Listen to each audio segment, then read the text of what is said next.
Stand by to launch FanStream Sports. 3, 2, 1. Let's start. Hello, sports fans. Welcome to FanStream Sports. Nothing but pure sports. This is the JP Show. JP, it is so good to hear you back on the air. Stand by. Now, here's JP. All right, all jacked up for a Monday show here. Welcome into the JP Peterson Show, along with my good friend Nick Geddes. How are you? Doing great on this Monday morning. What a weekend! Oh my God, so much to get to. What a Sunday! What a Sunday that just like heated up out of nowhere.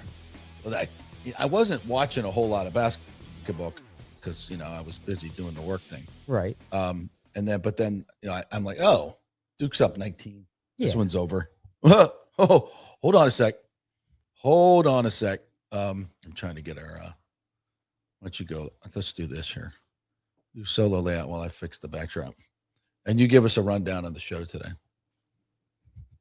Go ahead. I'm trying to like distracted over here because you got the TV. But yeah, big Sunday coming up. So we're gonna dive in here to the Rays for a second after they dropped 2 out of 3 in St. Louis. We got 2 Lightning games this weekend, a back-to-back, 2 games that almost mirrored each other, if we're being honest. Yeah. We didn't forget about you, Tiger Woods, on Friday afternoon. I'm sure we'll have some thoughts on that.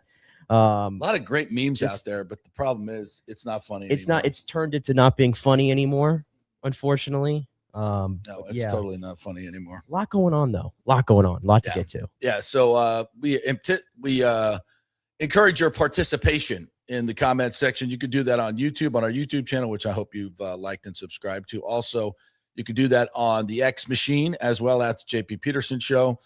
We're soon going to be up on Instagram. I want to get that up and run it on Instagram, but we're also on Facebook at JP Peterson. You can go ahead and comment anywhere like that. Already you guys are you're doing that. So we'll get to the comments here in just a little bit, but should we start with the Rays? Yeah. Even though the Lightning swept this weekend in very I don't want to say unimpressive fashion, but very workmanlike. I called it gritty. Ingblom and Chief said it was more ugly than gritty, but I'll take either one.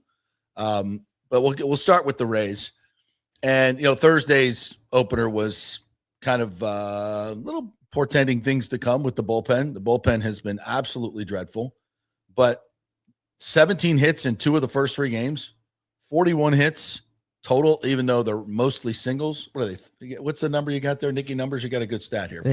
35 singles in 3 games. That's the most for a team in its first 3 games since 1952. That's a long time. Yeah, it's a long time. That's a lot of punch and Judy right there. I think that was even before you were on this earth. I think so. Yes, rather so. And boy, it's just a lot of infield hits, but making contact. No, they ain't striking out. That's good. And when you get the ball in play. Problem is, I just have a really sneaky feeling that a lot of that had to do with the Cardinals pitching staff, which is not very good, leaving a lot of balls over the plate. So you're just making contact, but probably won't be as good in Milwaukee, Minnesota, and playing other places. I don't know. We'll see. But the glaring, to me, there's some, those are the positives. They're making contact. They're scoring runs. To me, one of the most glaring issues is something we bitched about the entire offseason is where is the protection for Junior Caminero? It just isn't. And I, for the life of me, batting Chandler Simpson behind Junior Caminero, please, Statty Seth, whatever Goober's putting out that line, I cannot put this on Kevin Cash. These decisions just make no sense, these lineups. I mean, I think he's managing the games fine. We're except I will take umbrage on Saturday. On Saturday, you do nothing for literally 8 2/3. Do nothing. You were no hit through 6 innings, I believe it was. Mm-hmm. Oh, and shout out to the pitcher, Joe Boyle. Shout out to Joe Boyle. Gives up 2 early and then retires 16 in a row. 16 in a row. That's pretty freaking impressive. Can I get a little help for the effort here? Can anybody help me here? And then they take the lead. They took the lead. 5-4. Huge hits. Trying to remember who was the key in that particular. I think Carson Williams came through with a big 2-run knock and then scores from first base scores from first base on what's basically a single to tie the game. They go ahead, and then in the 10th, they only score 1 run, and Jax comes in and 4-pitch walks a 6'6" Jordan Walker. I don't know how you missed the strike zone 4 times, a guy that big, in a crucial situation, because now you've put the winning run on. And, of course, they bunt him over to second, so now you got second and third. And then Cash does something I thought was a little odd. He brings the infield in. Now, if you get you're up a run. You allow one run. You allow a run to score if you're back in the infield in that case. And Cash said he thought it would have been a single anyway, even if the infield was back. I vehemently disagree with that. Second baseman almost got to it, and he was halfway in. So if you're back, it's clearly getting to that ball, and it's 2 outs, and you need a 2-run hit to win the game. Instead, you just give it up right there. So I didn't think that was great strategy. But other than that, I think he did well for most of except going to even Seymour on Thursday. But even that was the right call. That was the right call. I didn't even have a problem. Thursday was like that just didn't work out. I already saw people like going crazy on Twitter, after they pulled Rasmussen after 73 pitches, and it's like, well, more to the point, 45 minutes on the bench. I mean, yeah, but there's context, people. It's opening day. This guy's had 3 arm surgeries. Yes. By the way, it's 7-1. Yeah, you got to hold that. Yeah, and by the way, against the Cardinals, Kevin Cash in that moment didn't say, "All right, it's 7-1. We're in the 6th inning. You know what? Yoendrys Gomez, you go out there. Yeah, Cole Sulzer, you go out there. Y'all try to get this job done for us." No, he went to Ian Seymour, and when Seymour didn't have it, he went to Clevenger. Yeah, he went. And when Clevenger didn't have it, he went to Jax. He went straight to the heart of the bullpen. Yeah, which I might question that as well, but it didn't work. He literally went right to the guys because he understood the moment. And sometimes the guys just don't have it, and they did not have it on Thursday. And Jack didn't have it on Saturday either. Oh. And yesterday there was a few shaky moments until the lineup tacked on some more runs. So that bullpen just. If they would have just showed up and been competent, the Rays should have had a sweep. Yeah. If we're being honest, easy. That's what we should be talking about is a sweep. That's why I'm, even though they had a lot of hits this weekend, I'm kind of really disappointed because the Cardinals are not going to be a very good team. They're going to lose. We don't think so, 80, 90 games. And you just went in there and scored. How many runs? You scored a lot of runs. You scored 23 runs. 23 runs, in 3 games. 45 hits, I 41 believe. Hits. And by the way, there were a lot of, infield singles and some bunts and stuff. The Rays got on base every which way possible. Yeah. And you got to listen, when you hit 1 home run all weekend, you got to do whatever you got to do, right? Right. But I think I saw too, only one team had more hard hit balls than them in the first weekend of baseball this weekend, and it was the Dodgers. So, of course, you're in pretty good company, too, when it comes to hard hit balls as well. So that bodes well. I mean, this offense may be better than we think, but you got to protect Caminero.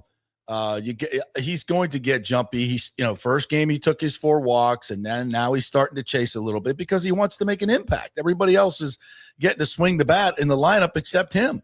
You've got to put Aranda behind him and bat him third. To me, this is not hard.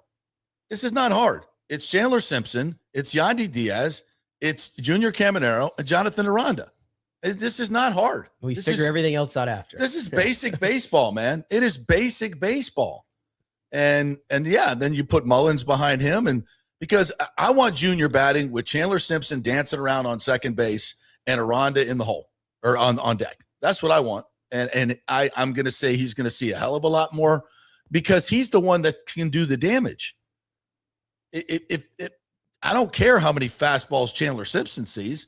I care how many fastballs Junior sees. Yeah. And you're going to see more fastballs when Chandler's batting ahead of him, not behind him. Yeah, him batting 5th is just it's just bizarre. Like when I saw it yesterday. I just need someone to ask how is Chandler Simpson? Why? Just what analytics did they tell you, Cash? Or if you put in there, please explain to me. Why is Chandler Simpson batting behind? It's like they don't even know he's fast. Seriously. It's like they don't even know. Oh, wow, that guy can run. I know I talk about this all the time, but it's just, I cannot wait to get to a game where I can actually ask this question. Well, that being said, Chandler still had himself a hell of a weekend. And he did? The best way I could say it, he just makes shit happen. That's which is why he should be at the top of the lineup, getting as many bats as he could possibly get. The way you look at it, Chandler Simpson, gets on base, and we saw him beat out, I think, multiple ground balls, by the way, force guys, to, he speeds up their process. That's why he's such a great player for them. But yeah, you think about the idea of him getting on base to start a game, maybe swiping a bag, and then Yandy, who's just the single contact machine right now, hits one into the outfield. Well, guess what? Now it's 1-0 already. And before you even get to Junior, before you even get to Aranda. Yeah. And the pitcher's already pissed. He's trying to get out of the inning. And, it's just, it's total pressure is what it is. And if by some, miracle Yandy doesn't get on, then, he's coming up with Chandler on base, and they don't want to allow Chandler to steal and throw a lot of breaking pitches, so he's going to see some fastball. It's basic baseball 101. Yeah. I don't understand why we're making it harder than it needs to be.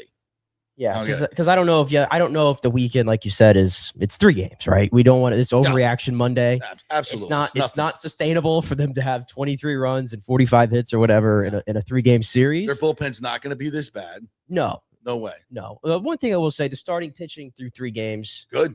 Really good. Matt started to lose the control a little bit, but Cash, when he saw it, he went straight to the pin, got him out. No, listen, he was a reliever last year. Yeah, he's got to work back up to He's got to work back up to it. I thought he was great, and I thought Joe Boyle was fantastic. Yeah, Joe Boyle has stuff to be a great, top of the line, top of the rotation type of guy.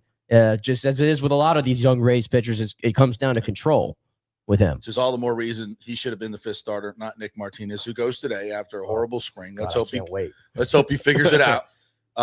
Because or that $13 million could have been spent on an outfielder who can hit a big right-handed bat. We've been saying this since all freaking offseason. By the way, not that I don't know how you felt. If I can't go back and remember how you felt about them trading Brandon Lau, but obviously we understood the reasoning of it too. But you didn't get anything back. But you didn't replace his production necessarily. You lose a 31 home run second baseman with a guy who hits 5. That's a big deal. That's a big deal, Yeah. I mean, we've said, Brandon Lau, he's a China doll, and we understood why they moved him. Sell high, and I get that, but what did you get back? And you put a big old hole in the line. You got to try to, if you're going to trade power like that, you got to try to get it back. I only mentioned it because I watched him hit 3 home runs this weekend, 2 on opening day, and I'm like, all right, it's only been 3 games that I missed my B-Lau already. Listen, Eric Neander is way smarter than me, and he knows a hell of a lot more than me, and he's had a great track record of success for the most part, but the last 2 years have been bad. And this offseason, I think, was a disaster. Disaster. That's what I don't like any of it. I don't think you got enough back for what you gave up. Even Josh Lowe's hitting home runs. And I know we got to wait on a lot of these guys. I know it's a lot about prospects. I get that. But, I mean, you got to get something back where you can plug in the middle of the lineup and at least give some protection to Junior Caminero. And you didn't get anybody back that can do that. You didn't get that profile necessarily, but I mean, it's been a good start for a Ben Williamson. Yeah, I love him. Love him. Love the things he provides. I thought this was a great weekend for Carson Williams. Yes, who absolutely. Not too long who, by the way, would not be starting if Taylor Walls didn't get hurt. So Neander gets no credit for that. Very true. They planned on putting him in AAA, and look what he's doing. Same with Boyle. Yeah, Boyle and Williams. Yeah. I mean, what are we doing? Yeah, to me, maybe you didn't get the guy to replace a Brandon Lau and provide some extra beef in that lineup. But I think those 3 players, Williamson, Williams, and DeLuca, I throw him in there because he had a really strong weekend. Those 3 guys, if they could, I mean, they're not going to, this again, everything you saw this week is not going to be sustainable. But if those guys can be really, above average to decent, good players, I mean, that obviously adds a lot more thickness to your lineup. Yes. And it worked this weekend. And DeLuca's a guy who, I think there's a player in there. He just he's never healthy. Williams, not too long ago, was a top prospect in baseball. Yeah. Williamson, a little bit more of a, Rays trying to find something clearly, and they see it. But he's been great to start the season. He's a real interesting character because of his profile, having been a great defensive positions. player. He's got great versatility, which the Rays use as well as anybody in the league. And now since he's added this weight, he's just hitting the ball a hell of a lot harder. Yeah. And that makes a big difference in your profile. And these guys can all move too, by the way. Yes, that to me was the other thing. Yeah. This is not like last year where this team was dying for juice in their lineup in terms of speed. And Chandler Simpson came in and it was whoa. Like, that's the guy. Now it's not just Chandler. It's like those three guys, like I said, Williamson, DeLuca, Williams, they're stealing bases. They're pushing the envelope. Like, sometimes, it turns into being a little bit reckless, and DeLuca got, I think, sniped yesterday at first base, hanging out a little too far. Mm-hmm. That's going to happen. But I kind of like the aggressiveness that these guys can provide on the base paths as well. Yeah. It's an athletic team, which I love. It just seriously lacks pop. Yeah, I think also too the grand scheme of things is it's 3 games. Yeah, there's 159 of these to go. You're gonna have ebbs and flows. That being said, there was so much good. Yeah, I thought in this series, and the fact that you only won one of the games, it's all gonna matter eventually. Mm-hmm. And when you're a team that plays in the division that you play in, you can't afford to give away the gimmies, and that's why, like, okay, Saturday you got no hit for 6 innings. You went down 4-0. You had this valiant comeback. You lost in extra innings. Whatever. Okay, I can live with that one a little bit. I can't live with what you did on Thursday. Thursday, I can't live with that. That's one of those games where, like, you circle it and you go come back to that later in the season if you're in like a race for like a final wild card spot or something. And it matters. Obviously, winning matters, but I think it matters more early when you have a young team. That validation, I think veterans can look at it and go, we did a lot of good things. It's 162. We're good, and not get too rattled. I think the young guys need that validation that we're playing well, we're doing the right things, and we're winning, because if you start blowing, nothing kills a team's mojo like blowing leads. It gets so frustrating. Everybody starts going outside the box and doing things they shouldn't because they're trying to change the outcome when their process is actually pretty good. That's when you really got to stick to it, even when the results aren't what you want it to be. And I think veteran players do that. Young players, they need that validation, or they're going to start searching to do something different or do something more, and they don't need to do that. So, blowing leads is not good. And listen, you plug Uceda in the bullpen this weekend, and, I'm not necessarily sure he goes to Uceda after Rasmussen on Thursday, but he could have gone to him earlier, maybe just after Seymour. I think that was a fine move by Cash. Absolutely. But, your guys got to get in there and pitch. What is concerning is so Griffin Jacks, I think we could all see it. He's got really good stuff. Yeah.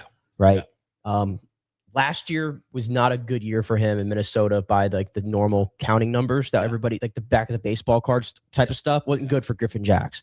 Under the hood, everything looked great for him. It seemed like it was all bad luck. But even when he got traded to Tampa Bay, I wasn't overly impressed with him, to be honest. Last year? Yeah, me neither. And this year I was expecting him. I know like the Rays do the whole committee closer thing, but I was thinking that if anybody was going to like break into being that guy like Fairbanks was, I thought it was going to be Jacks. And I see what happened this weekend with him, and I went back and looked, and I did not know this, and Evan Klosky put this out. In high leverage situations, Griffin Jacks, he don't meet the moment. No. I don't know if you saw what Evan put out here, but he always has great numbers. 78 innings of high leverage situations in his career, and he's allowing a 264 average, a 337 on base, 438 slugging. Oh, that's awful. Medium leverage, his opponents are only hitting 213, and then in low leverage, only 225, and everything is just way up. And when he gets into the high leverage situation, so I don't know if there's something there to that or not. Mental, there's a decent sample size here when you look at the batters he's faced. 78 innings, yeah. So I mean, that's a guy that the Rays are counting on clearly in the back of their bullpen and not getting it done right now. You got to fix that. I also don't know if it's the WBC thing because Clevenger, he was there. He don't look good. None of these a lot WBC of these guys that came in, look good. A lot of the guys who played for the USA, the pitchers don't exactly look good to start. The other countries' pitchers look okay, but not the USA ones. Yeah, Skeens got blasted, but that was more on the center fielder than anything else. Yeah. It's a thing. It's definitely a thing. So Orestes sent me a bunch of texts this weekend. He said, just read them and then we'll go in depth tomorrow. He said 3 games, 3 different lineups. How in the world does Statty Seth spit out Chandler Simpson hitting after Junior and supposedly protecting him in the lineup? I don't get it. Junior is 0 for 4 and is frustratingly chasing pitches today. And that was on Sunday. And now they had to scratch Fraley late, so DeLuca started, but still, yep. Strong win, 17 hits again. Yandy is a batsmith beast. Loved a rare hit and run with Williamson. A rare bunt by Carson. Yeah, they bunted well. Great KK type hustle, double by Carson as well. He looks solid. Rookie of the year? ? Yeah. Definitely not quality start for Mats, but rode the offense for a 5+5 fly win for himself. Junior 0 for 5 with 2 Ks. If I'm him, I'm pissed at who's hitting behind him. Yeah. It needs to be either Fraley or DeLuca every day. It should not be the likes of Chandler nor Williamson. Or Mullins can be behind him. Maybe in Velade when he starts, not those other two. Basically, not giving a power righty behind him daily is going to be a problem for him to hit comfortably. Yeah, it was a glaring need in the offseason. And you have your biggest star, and it's almost like you just ignored him and said, go get him, buddy. You know, a 22-year-old slugger. You can't leave him exposed because he's going to chase. It's unless you were the most, I mean, it took Barry Bonds 15, 16 years in the league to get to that elite level of not chasing. It's one of the toughest things to do in sports because basically you're there to mash. It's like giving a three-pointer, a great three-point shooter and saying you can't take three-pointers. Sorry, you just got to drive to the hoop. I mean, what's the effing point? What's the effing point? And you're going to ruin this kid. It was your number one need in the offseason, and you didn't meet it. You went and spent $13 million on Nick Martinez. I know I'm pissed about this, and it just doesn't make sense to me. Well, he's going to go out there and just have like 5 shutout. Of course he is. Of course he is. As long as I dog him, and I'll take the hit for that. Yeah. So, yeah, that's a lot of good, some bad, but a lot of it's fixable. Yes. Like, get a clue on the freaking lineup. I don't know who's making this lineup, but they are scoring runs. You could say that. But again, I think that sometimes it's more about the process, and I don't like exposing. Don't expose your junior. Don't do that. Yeah, I want my best player to be a centerpiece of what I'm doing. Yes. I feel like this weekend he was sort of a footnote. Mm-hmm. That's kind of like, what they did with Mahomes for a little bit. They said, hey, you're Pat Mahomes. We're going to give you garbage receivers. Now go make something out of it.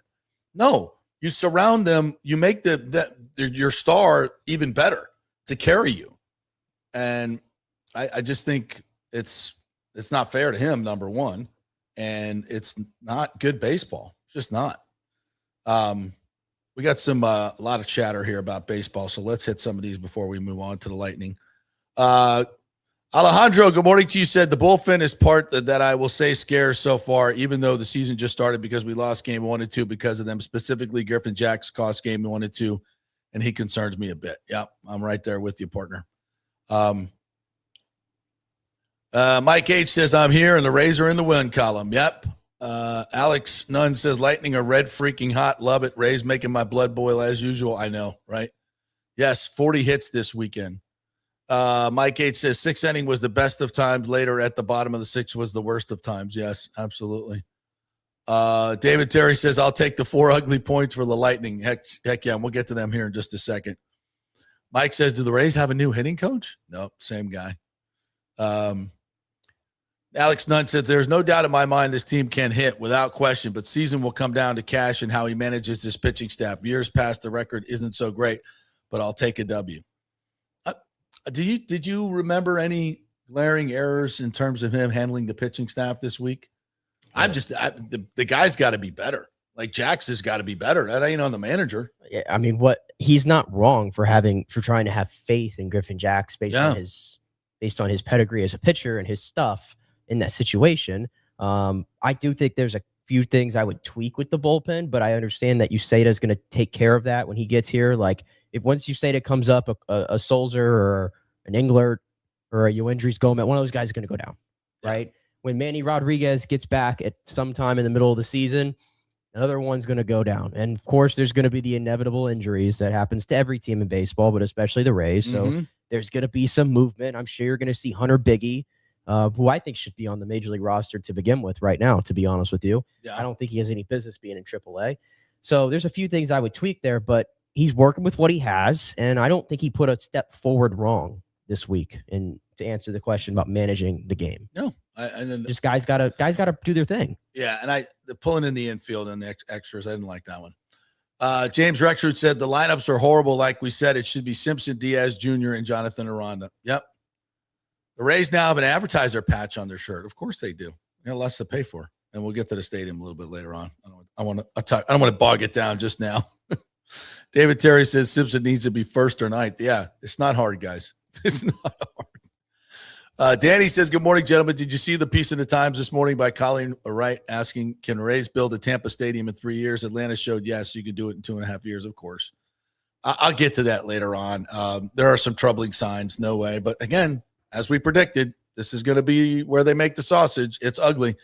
And the biggest problem going on right now is all this is happening in the press. So you can't negotiate a stadium deal in public. As much as I understand people want transparency, but if everybody saw how the sausage and the hot dogs were made, you'd never eat any of them. You wouldn't. And you'd never get a stadium deal if you want to put all this stuff out into the sunshine. It just doesn't work. You got to wait till the plan is done because it's going to make a lot of people look bad. And I know Wostall wants everything, every little note and email, and it's not the way it's done. Again, I was in Atlanta when they did that deal, and there was not a peep from anyone. No one knew anything about this, what was going on behind the scenes. And listen, normally I'm in favor of all transparency, but there's certain things where you can't have it, like, going to war, big projects like this. Transparency always isn't the greatest thing because the process is ugly. And I know we're talking about the roof cost too much and all these. The reason where it looks like chaos is because this is what the process looks like in any stadium deal. And when you do it in the public eye, it looks ugly. We got to just wait till they figure out what the roof's going to be. Wait till they figure out all what the plans are going to be. Get some good projections. We've already got some. We need to get more. Yes, spending $30,000 on a roof design and consulting is important to find out what it's going to look like. And you need independence. If you're the county, the city, the TSA, you need your own reports. That's the way these things are done. Because if you don't get your own report, you know what they're going to say? Oh, the Rays cooked it. Yeah, and I get that. I totally get that. So why are we paying $30,000 for it? Because you need to make sure you're not getting a raw end of the deal. And it's not like the Rays are trying to pull something. It's just maybe they don't see certain things that should be seen. You need another set of eyes looking at everything. There's a lot going on here. And I'll be the first to admit that 2029 is we've always said that it's very ambitious, especially in a process like this. These guys are builders in private industry, right? And they're used to just seeing a problem, getting it done. When you're building a stadium like this and looking for public investment, you got to run everything through the governmental wash, and it's awful. It's full of politics. It's full of special agendas. It has not, normally you make the decision based on what's best to get the thing done. That's not what politics is. In fact, it's exactly the opposite, which is why Washington never does anything for anybody except themselves. So you got to get through this process somehow. And a lot of it will look ugly if it's all out in the sunshine. So look, it's going to be, the next 2 weeks is going to be tough. It's going to be really tough. And I don't know, frankly, if the Rays have all the answers that they need to have right now, but they're working on it. And we still got 2 weeks to get there. So, and if we can't get it done in 2 weeks, then we may have to extend. But we have to make sure that we keep it here. And I heard over the weekend, there's another political storm brewing, which has nothing to do with the Rays in terms of what's going on, but it could affect them dramatically between the governor and the legislature in terms of funding, as the legislature may use the Rays funding as a point of leverage to get what they want for the governor on other stuff. Isn't that awesome? Another hurdle, not of our doing, to get this thing done. But I got to look into that more and see where that's at and see if it's really going to be something that I think the Orlando Sentinel did a piece on it. So I got to look into it more and talk to some more people. But that's a real thing. These are things that happen in politics. So it's getting a little dirty. Don't lose hope and email your county and city commissioners as fast as you can. And we'll put the list out again on social media today again. All right, back to the field. This is from Alex Dunn. Says Eric Neander and his moves are the issue. We're about to see the great Martinez tonight. Eric letting Pete Fairbanks go was dumb. I don't know. Fairbanks was trending in the wrong direction. I don't see anything wrong with a team that went nowhere for 2 consecutive years and also partly collapsed in 2023 as well. Like, I felt like it was the end of the road for some of these guys here. Not that they're not bad, not that they're not good players. Just sometimes it's time to move into a different era, right? Wouldn't you agree? Yes, absolutely. And it's not going to happen overnight. Nope. It's not going to happen to. And I don't want to sound like a Rays sympathizer because Lord knows I've had my issues with the way things have been run and not even this offseason. Like, I could pick apart things like not being able to find a Brandon Lau replacement and settling for Gavin Lux, who is not even on the field right now. And, Richie Palacio started 2 of 3 games this weekend, and that's not my cup of tea necessarily at all. No. So there's not everything I'm happy about, but I think the Rays are clearly sort of in a state of transition right now. And listen, the best player on the team is 22 years old. If Junior Caminero was 30 years old right now and you're in a state of transition, then we got an issue. He's 22. Yeah. I mean, I all these moves, just a lot of them, maybe they're all for down the road stuff. I think they've told you that up front, that they're trying to align this whole thing with the future of the team. And for those of us who want to see more success and want to compete, at the highest level, like the Rays were doing 3, 4, 5 years ago, that's probably not what we want to hear. And that makes it a little bit tough maybe to watch the games. Nick Martinez. I don't understand that. I'll tell you that. I don't get Nick that. Martinez. I don't get at $13 million when you got Joe Boyle and other young arms that are cheap, and you could go spend that money on something that you need, which is a power hitting outfielder that can protect Junior Caminero. I don't know. I have no idea. All right, Eric, will you please come on the show? And I know you're way smarter than me, and tell me what this is all about and who's doing the lineups. I gotta know. Please. I know there's good. Again, I know you guys are smarter than me. You know a hell of a lot more about baseball. You know a hell of a lot more about your team. So there has to be good reasons. I just need to hear them. I just desperately need to hear them. We also stopped the count at a Rays catcher is hitting 500. Can we just frame it? Yes, please. Before it's down to 150 in a week. It's not Fiducia, though. Oh, it's not Fiducia. It is most certainly not Mr. Fiducia. Mike Gates says, Chandler is so electric. I worry about injuries. Don't worry about it. And he's on fire. I just see Alex Nunn agrees with me. He says, I agree. There's no way Cash is this stupid. Chandler Simpson in the 5. What? When I saw that, I was like, you can't be serious. Well, even as I told you, I think before we started, was why the idea of the fastest player hitting behind the slowest player in the middle of your order. And I'm like, what happens if both of them get on base? Nothing.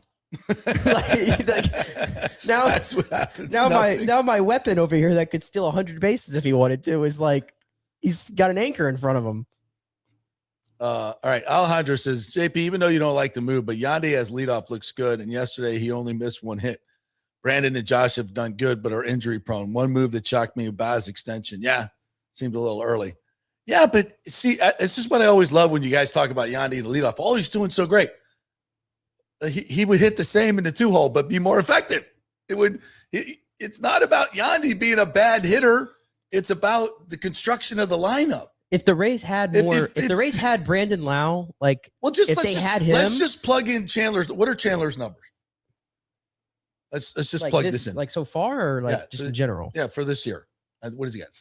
5 hits? He's 5 for 11. 5 for 11.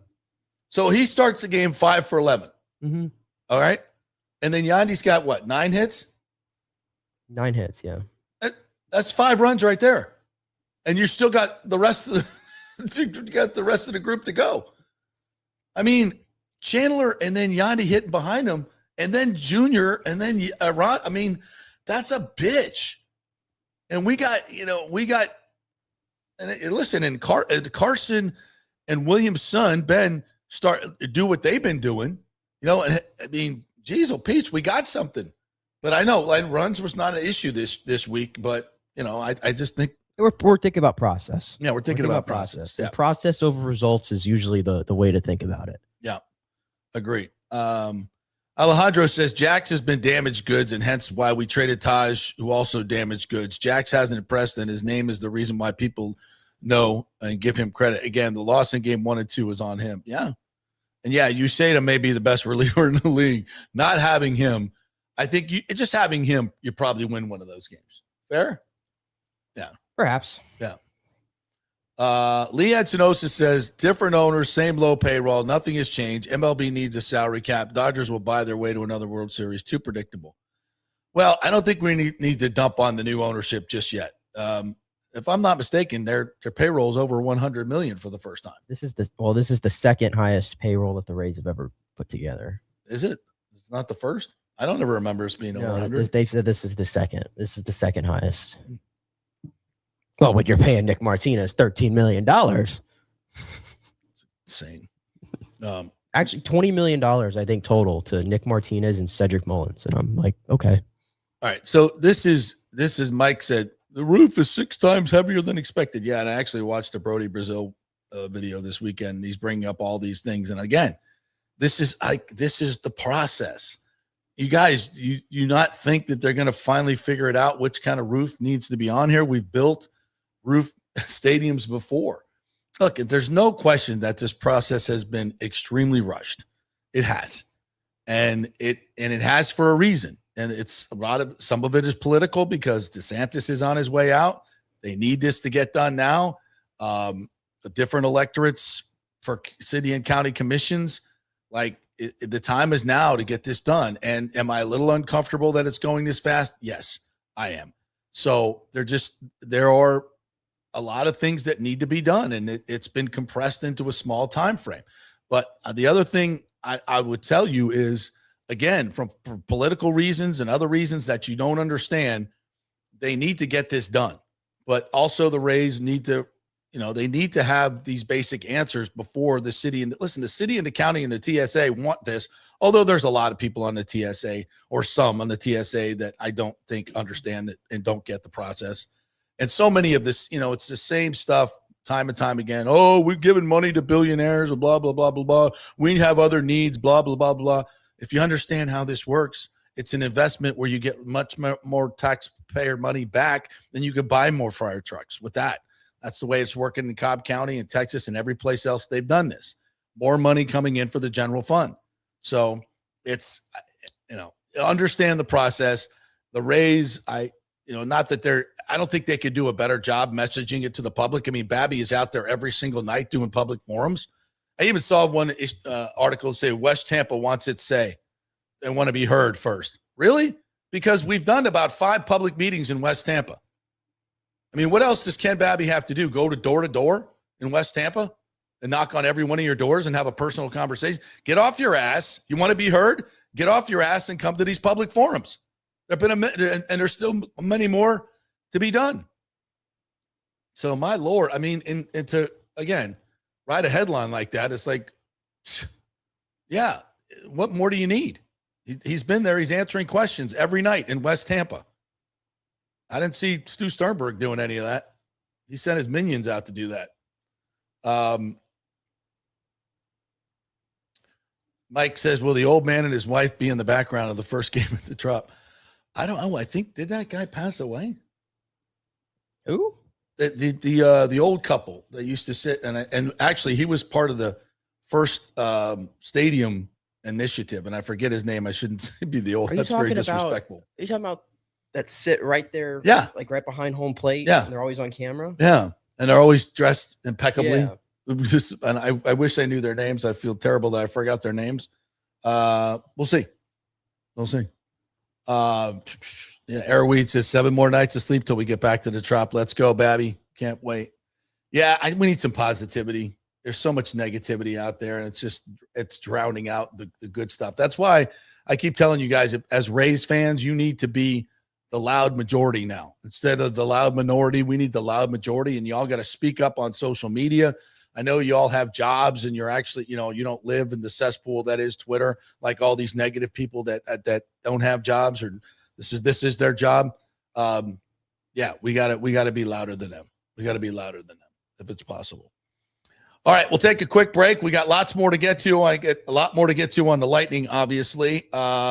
We've got some basketball to talk about, some football to talk about, and also Todd Bowles is speaking at Good Morning Football and at the owners' meetings. Is he not? He's set to speak at the owners' meeting, I think, any minute here now. All right. And I'll get my camera right. Once again, it went out. I don't know why it does that. I just get too ugly. I think after 40 minutes, it has to reset. I understand your, I get your camera. I get it. All right, quick break. We'll come back on the other side. We'll brought by the great folks at Pitch Roofing. If you're having some roofing issues, or even if you just don't know when your roof is due for a new roof, or maybe some repair that needs to be done, have them come on out. It's free. Pitch Roofing will come out and they'll educate you on the whole process. Make sure you don't get burned by a company that is not bonded or insured, because there's a lot of them running around telling you how little you'll pay for your roof and your insurance will take care of it. No, that's not how it works. Get the good folks at Pitch Roofing to let you know how it works. Been over to their office. Great folks over there. So go to pitchroofing.com, email them, call them, tell them JP sent you. Back at 3. Here for Pitch Roofing, one of our new sponsors and the most reliable and honest roofers in the business.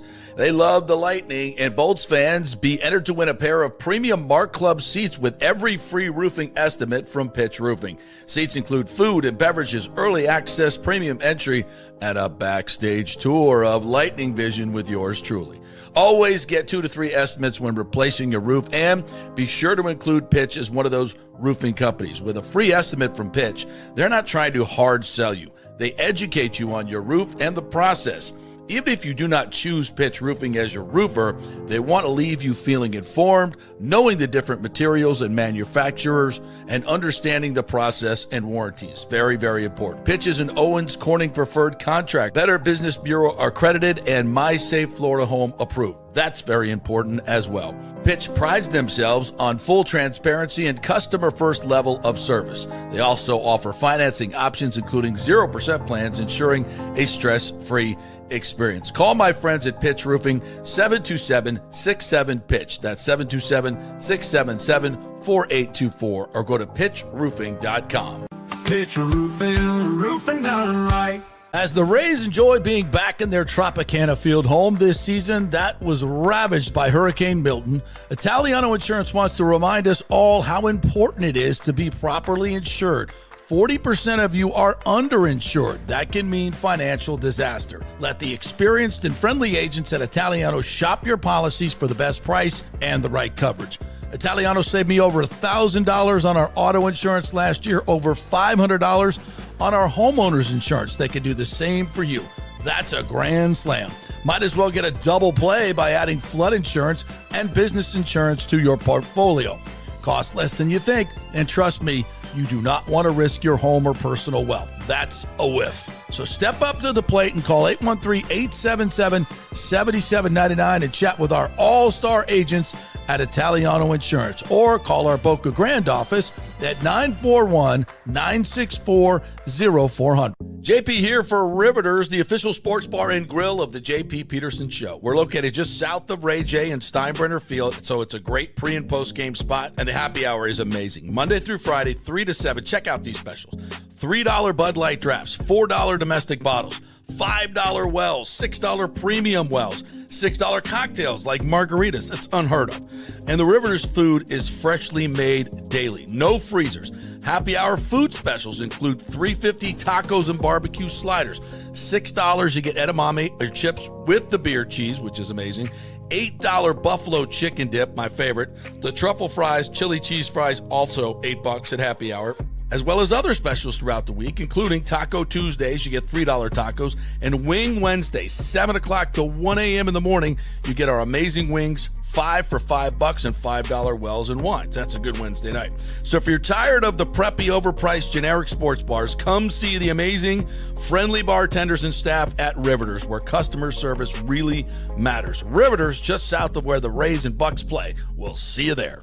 Hey, the Golden Diamond Source wants to be your family jeweler, so don't wait any longer to find that one-of-a-kind perfect engagement ring for that special someone in your life. At the Golden Diamond Source, they can design anything you want personally. The Golden Diamond Source can help you trade in your old broken jewelry and use it towards a new purchase as well. And with gold prices at record high, now is the best time to do it. They only sell natural diamonds at the Golden Diamond Source, so if it's a real love, it should be a real natural diamond. Don't start your relationship with a fake diamond. plan, bad idea. And with the Gold and Diamond Source first-time buyer program, you can learn all about the 4 C's in all the different shapes and styles. And they are able to show you a huge selection of inventory to choose from. And don't forget, 0% financing for up to 5 years. If you finance $5,000, it's only $83 a month. Make sure it's a Gold and Diamond Source diamond, 3800 Almerton Road, always online at goldendiamond.com. It's the love you give only at Golden Diamond Source.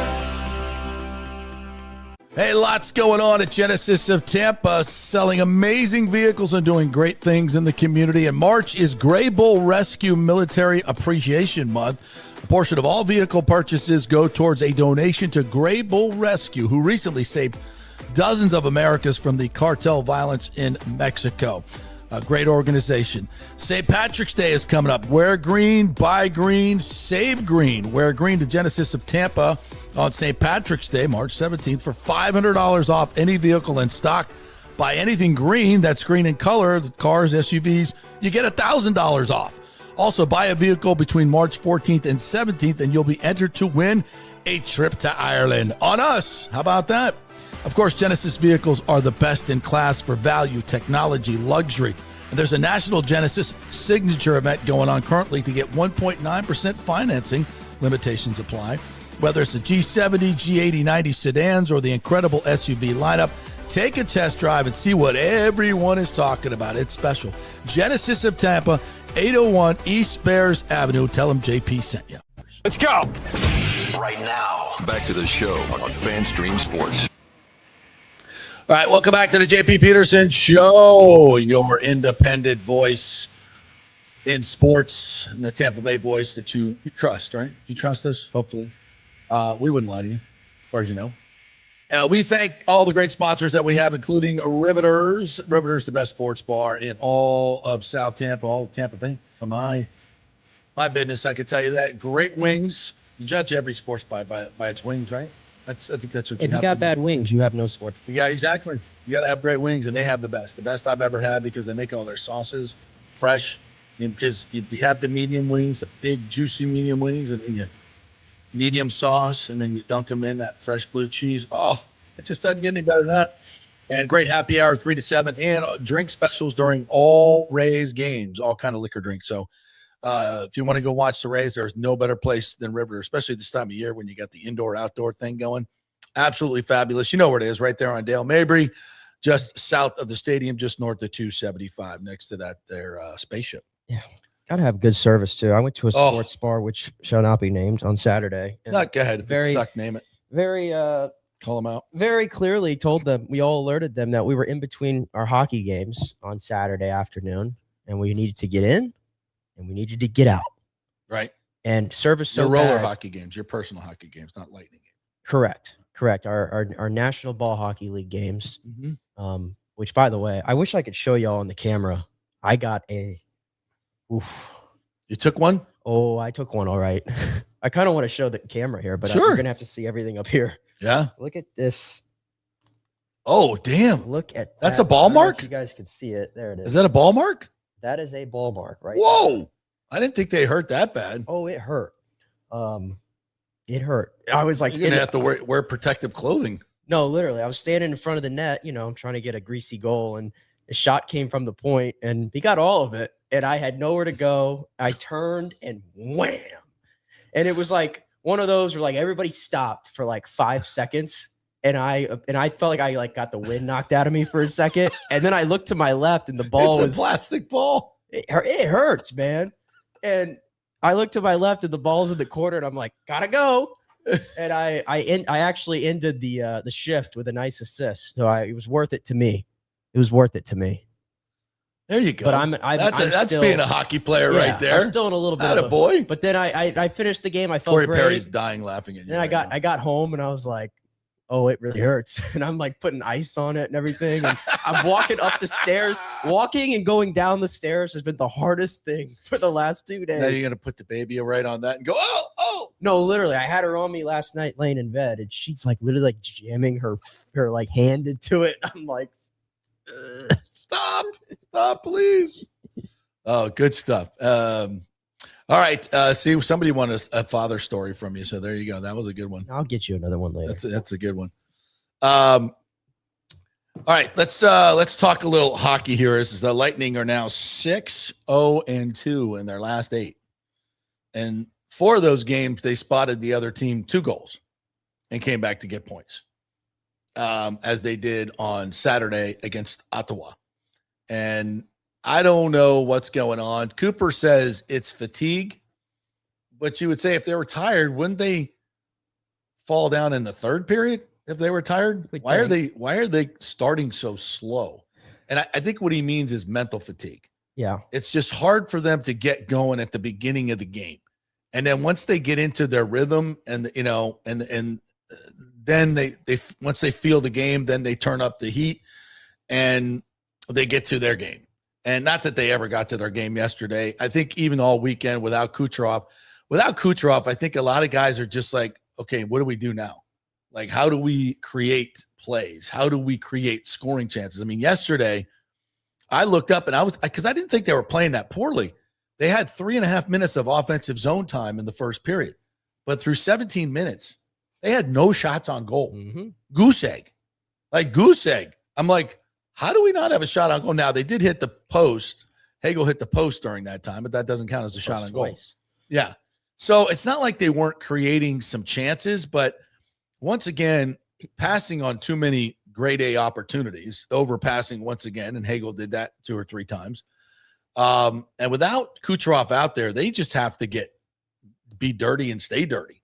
It's just any chance you get, you see a net, see any part of the net, shoot the damn puck. Shoot it. And they just passed up too many opportunities. So they ended up, I think, with 1 shot in the first period against the Nashville team, which, by the way, was playing back-to-back. And it's not like they were playing great. They couldn't really connect 3 passes. It was just kind of an ugly start. But Saturday, they came back with a great finish, 4 unanswered goals. Lilleberg on an absolutely fantastic drive down the middle and passing play with Hagel. Just lifts the puck off of his backhand after a deep top shelf, like bar down. I'm like, whoo. I goes, was that Lilleberg? Was that actually Lilleberg? I didn't know he had that in his bag. I did not know he had that in his bag at all. That was a phenomenal goal. And then, yeah, and I was just gonna say Lilleberg, he's played pretty well since coming back. I know we dog him a lot, but he's been pretty good. He's cleaned up his game dramatically. And so, when he does that and stops making bad passes and sometimes some bonehead plays, he's cleaned up his game. So you get that physicality and that grit, which you need. I mean, he's one of the few defensemen I see that will, when a guy's coming down the wing, he'll just take him into the boards and take him out of the play. Most of our guys just keep backing up. It just drives me crazy. Put him into the boards and end the play. And that's what Lilleberg does. And I love when he does that. So you're getting that. And, we talked about this on the postgame show with Engblom and Chief, that these defensive pairings that they've had this weekend, this is what you want going. These are the guys that like playing with each other. These are the guys, and what I'm saying without saying it is when Hedman's out, we play better because he's just not the same guy. Something's going on. Nobody knows. Tried to find out all weekend long. Nobody will say what's going on. Just pray for him and just, hopefully it all works out, whatever it is. And I don't know anything.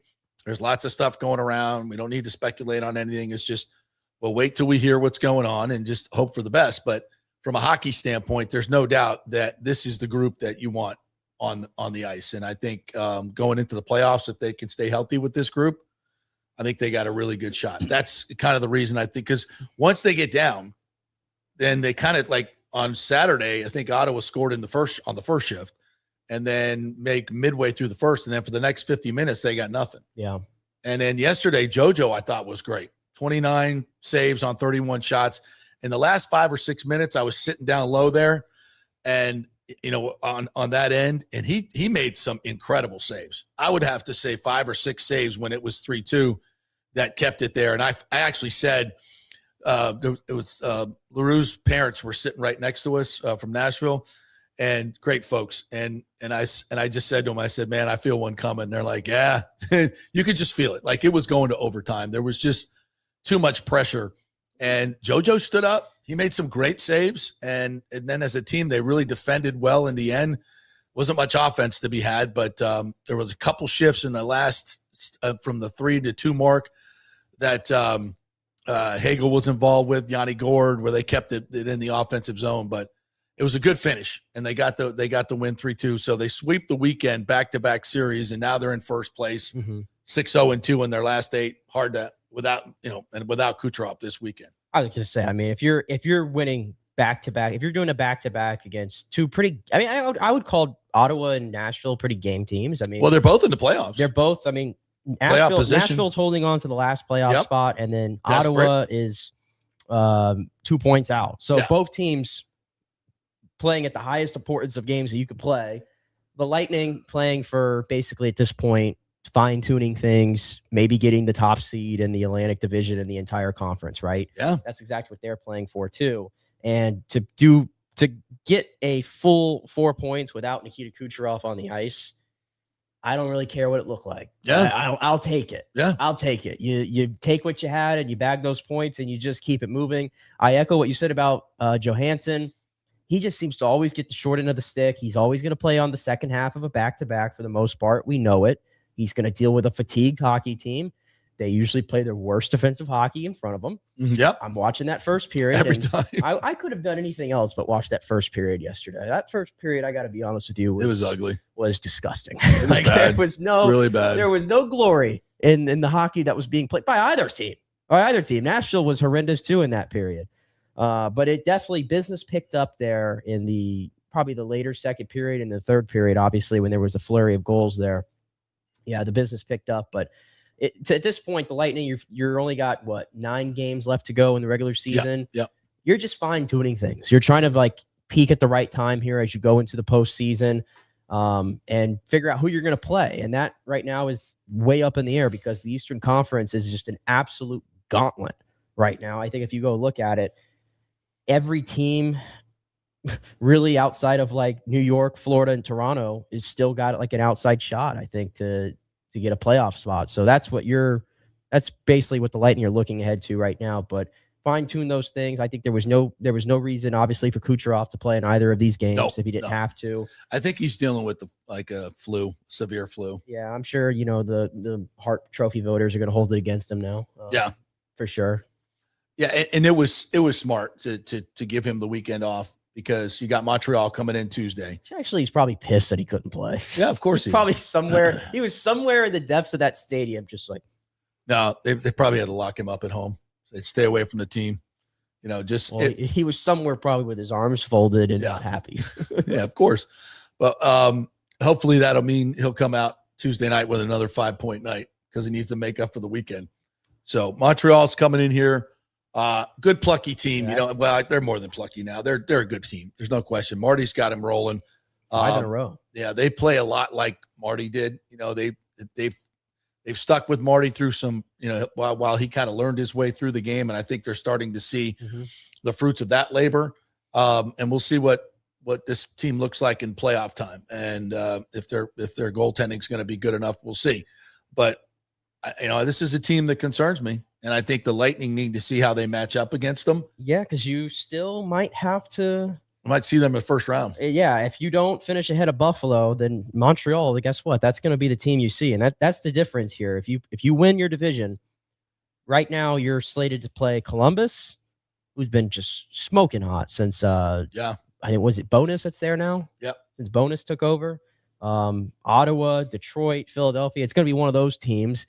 I think we'd all agree that I'd rather take my chances there than against what Montreal has at the moment. But either way, I still think the Lightning are going to be the favorite, obviously. Listen, I'm just glad we're not playing a team that's going to take cheap shots at our best players and turn it into a street fight instead of a hockey game. So those guys aren't playing this year. Well, if anything, I think the Lightning at the moment. We're the bully. Watching the way that I feel like every game they play, yesterday not really, but Ottawa I feel like the Lightning turn every game they play into just an absolute dogfight. Yeah. And I got to be honest, they do things where I'm just like, okay, if it was anybody else doing it against the Lightning, we'd be talking really smack. But the Lightning are at that point now where they're going to be the aggressor now, and they're not gonna let anybody beat up on them. And I feel like that is understood all up and down that line. Everybody gets involved now.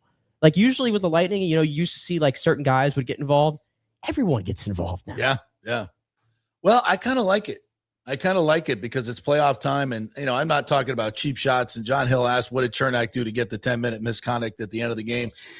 Did you read Cooper's I wasn't lips? watching TV, but I could tell you it was hard hit. It was a really hard hit. So it was kind of out of the corner of my eye. It was actually right in front of me. We were sitting down there, and it was a hard hit. I could tell you that the boards rattled, and you felt it about 4 rows up. There was actually a video of on TV that I saw, and it was Cooper talking to the ref because he was upset about the 10-minute minor and misconduct. And Cooper's lips, you could read it. He goes, "What is happening in this league? Why does everybody have feelings?" I mean, that's the stuff that happens in the NBA. Like, you start like jawing to the ref or whatever, and they like give you like a technical or whatever. Yeah. And now in the NHL, they're just throwing you 10-minute misconducts. I don't get it. I don't get it. But this camera's going out. All right. Yeah, it seemed a little egregious at that point. And all the better that the Lightning were able to, finish that game the last 10 minutes without Chernak. So that was good too. So they've done a lot of good things. They're not playing. I would definitely say this is not their A game because of these really, really poor starts. So once they get to bringing the intensity from the get-go, it's going to be a really hard team to play against. I mean, if they can get leads and then continue to play with that type of emotion and intensity, they're going to be very difficult to beat. I kind of like where they're at right now. That being said, Braden Point needs to get it going. He does. Braden Point, especially not when noticeable enough out there. Especially when Kucherov's not out there. I'm like, okay, now this is your team. Let's go drive this. It was really Hagel, I thought. Hagel's the guy. Hagel's the play driver all of a sudden. But it should be Braden Point. Yeah. He had a moment there right at the end or when we came back from the break, and I thought he was really, really good, and he started to be Braden Point, and then now it's kind of plateaued. And, the guys were talking about in a post game, when he's not playing with Kucherov, he seems to be a little bit lost because Kucherov creates so much for him. It's funny, though, because when they tried to put that line together with Kucherov, Gensel, and Point, it actually really has not produced the results you'd think. Right. When Kucherov plays with Cirelli and Hagel, yeah, it's the best line in hockey by all the numbers. So I don't know if he just doesn't have the same chemistry with the guys he's playing with now or whatever. He doesn't. Clearly, but he just has not been the same Braden Point this year from start to finish. No, I would agree with that. Alejandro says, glad to beat Stammers and the Predators yesterday, and hopefully Buffalo loses tonight or tomorrow if they play. JP, with Kuch out 2 games, this has hurt his standing in the Hart Trophy. I mean, it becomes a numbers game after a while. I didn't see what McDavid did over the weekend. McDavid is up to 124 points. Kuch is at 121. 21. McDavid has played 7 more games than Nikita Kucherov. Yeah. To me, it's not even like Nikita Kucherov's played 7 less games. He's got 3 less points. And if he would have played both of these games, he probably would have more than 124, if we're being honest. It shouldn't be a scoring race. He's a plus 45. He's averaging 1.81 points per game. I mean, you go down every metric. Like, I don't know what we're doing here. McKinnon is obviously right there in the race too. I don't get the Celebrini stuff whatsoever. I think that's ridiculous. It's just going to be those 3 guys again. Yeah. And the bottom line is when Kucherov has to go up against those guys in voting, like he's fighting with a hand tied behind his back. Yeah. And I forget what the quote was last week. Somebody on one of these voters. Merrick. Yeah. What did he say? He said he was basically like taking into account or penalizing, would not vote for Kucherov because he had the 2-week Olympic break. So he got a chance to reset his tires. How about lose your timing? Taking 2-week break in the middle of the season. Yeah, you might get be a little bit more fresh, but you also lose your timing because you're not playing games. But either way, that's the dumbest shit I've ever heard in my life. It's the dumbest thing ever. So get out of here with that. I can't even. There's no question there is a bias because it's that is voted on by the. And the thing Canadian is, it's like, writers. does he even care? Like, I feel like Kucherov? Yeah. Does he care? You think? Probably not. Because I feel like we talk about it because we always have this like sort of feeling that Tampa gets slighted in some of these things. Yeah. But what's fascinating about it though is Kucherov. We always say it's a Russian thing. We also have Vasilevsky, who's also Russian. I feel like the way people talk about Vasilevsky and the way they talk about Kucherov is vastly different, and the way they vote for him too. Like, I think Vasilevsky is going to win the Vezina in a landslide, and I can make an argument that he probably shouldn't win the bet. Like, he's a contender for sure, but I think there's maybe a goalie or two that's been better than him this year. But I think Vasilevsky is going to win it by a landslide because of reputation going into it. Yeah. But it never seems to factor in for Kucherov. Well, let's be honest. Kucherov is not the media darling. No. Vasi will speak to the media, and he'll do it with a smile on his face, and he's very likable, very likable player. Kuch is not, and he should not be penalized for that. But, you know, these are writers that are humans, and if you don't kiss their ass, they get mad when they take it out on you in the voting. That's just kind of the way it works. And it's ridiculous. It shouldn't be that way. It should be done on merit. But he's very dour with the media. He will challenge them at times, and they don't like that. Right. So, and I think the All-Star thing a few years ago was probably not in his best interest to do. Some would look at that as a little disrespectful to the game. I looked at it as like, and I don't know how people thought about this back then. You were around, not me, but it was like the whole, like, remember how Manny, a different sport, but Manny being Manny? Yeah. That's kind of how I viewed all that. Like, Cooch is like, got like the same kind of thing to me. And I'm sure people back then wrote about Manny Ramirez like, oh, disrespectful to the game, blah, blah, blah. Yeah. And, you know, when you get right down to it about the All-Star stuff, you know, the little games that they play and they make them do that, you know. It's a joke. It's childish, it's really. Child play. Yeah, and I don't blame him, but I'm sure the other guys don't like it either, and they just do it, you know, for the game, for the fans. And I don't know. But where's the All-Star game now, huh? Yeah, exactly. Lonnie Wilkins brings this up, which I think we have to get into this. How about the Fergs backlash? Did you see this? I did. And it feels like they've done a complete 180 on it now. Oh, they have. Because Ray's Twitter was not having it. They're not having it. Nor should they, by the way. Yeah. That may have been a misstep. I think it's funny because last week I was talking up Fergs too, by the way. I was like, oh, this is so good for them. Like, they get to, you know, I'm sure their business is going to explode. The top being back, all this excitement. And then you try to pull a Wrigleyville stunt with the Cubs coming to town. No. That might have been ill thought out. No. It might have. We can't do that. We're already like we're trying to build the fan base here. I think everybody's very sensitive to some of the issues going on with the organization overall, and then we do that. I'm not sure that was the greatest idea. No. Yeah. All right, we'll hit that when we come back a little bit more. We are brought to you by the great folks at Genesis of Tampa, man. I just got my new Genesis GV70. It's not new, but it sure feels new. It's a 2023. I got a great deal on it. And that's one of the great parts of the process. I went in there and I told them what I could afford. And we knocked heads a little bit because that's what you do when you're buying a car. But it's just, it's part of the process. But it was very nice. They were saying knock heads. It was very nice. It's kind of the fun part of the process. Like, you know, I think we can do better than that. And yeah, we settled on a really, really good price for the car. Maybe I beat them up a little bit. I don't know. I'm sorry if I did. But the bottom line is, listen, but the bottom line is you get to negotiations are not pretty, you know, it's just kind of with the stadium. It's that's the ugly part. But the good thing is when you walk out of there and you have an unbelievable car that feels actually is brand new to me. And I absolutely love it. And these cars from a technology and comfort standpoint and value are off the freaking charts. I've driven the best of the best. And the Genesis is by far the best value you will have for a luxury SUV or a luxury car. So go check them out. Genesis of Tampa, right there on 801 East Bears Avenue. Always doing great things in the community as well. And you're going to get a great deal on a car. And they'll give you tons for your trade as well, which is really good. So go see them, Genesis of Tampa, and tell them JP sent you. Back in 3. Well, the folks at Third Generation Plumbing and AC want to say thanks for making them so dadgum busy.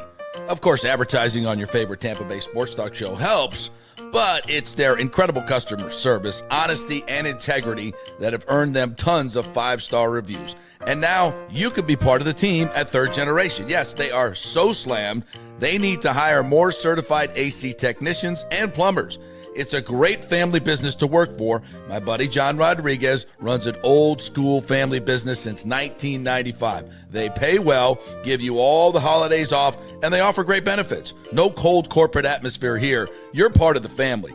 If this sounds cool to you, call them and apply at 813-961-8024, or you can email your resume in at thirdgenerationplumbing.com. Just go to the website, you'll see the button, email them, or call them at 813-961-8024. And don't forget about the $169 yearly maintenance special. It's a no-brainer, guys.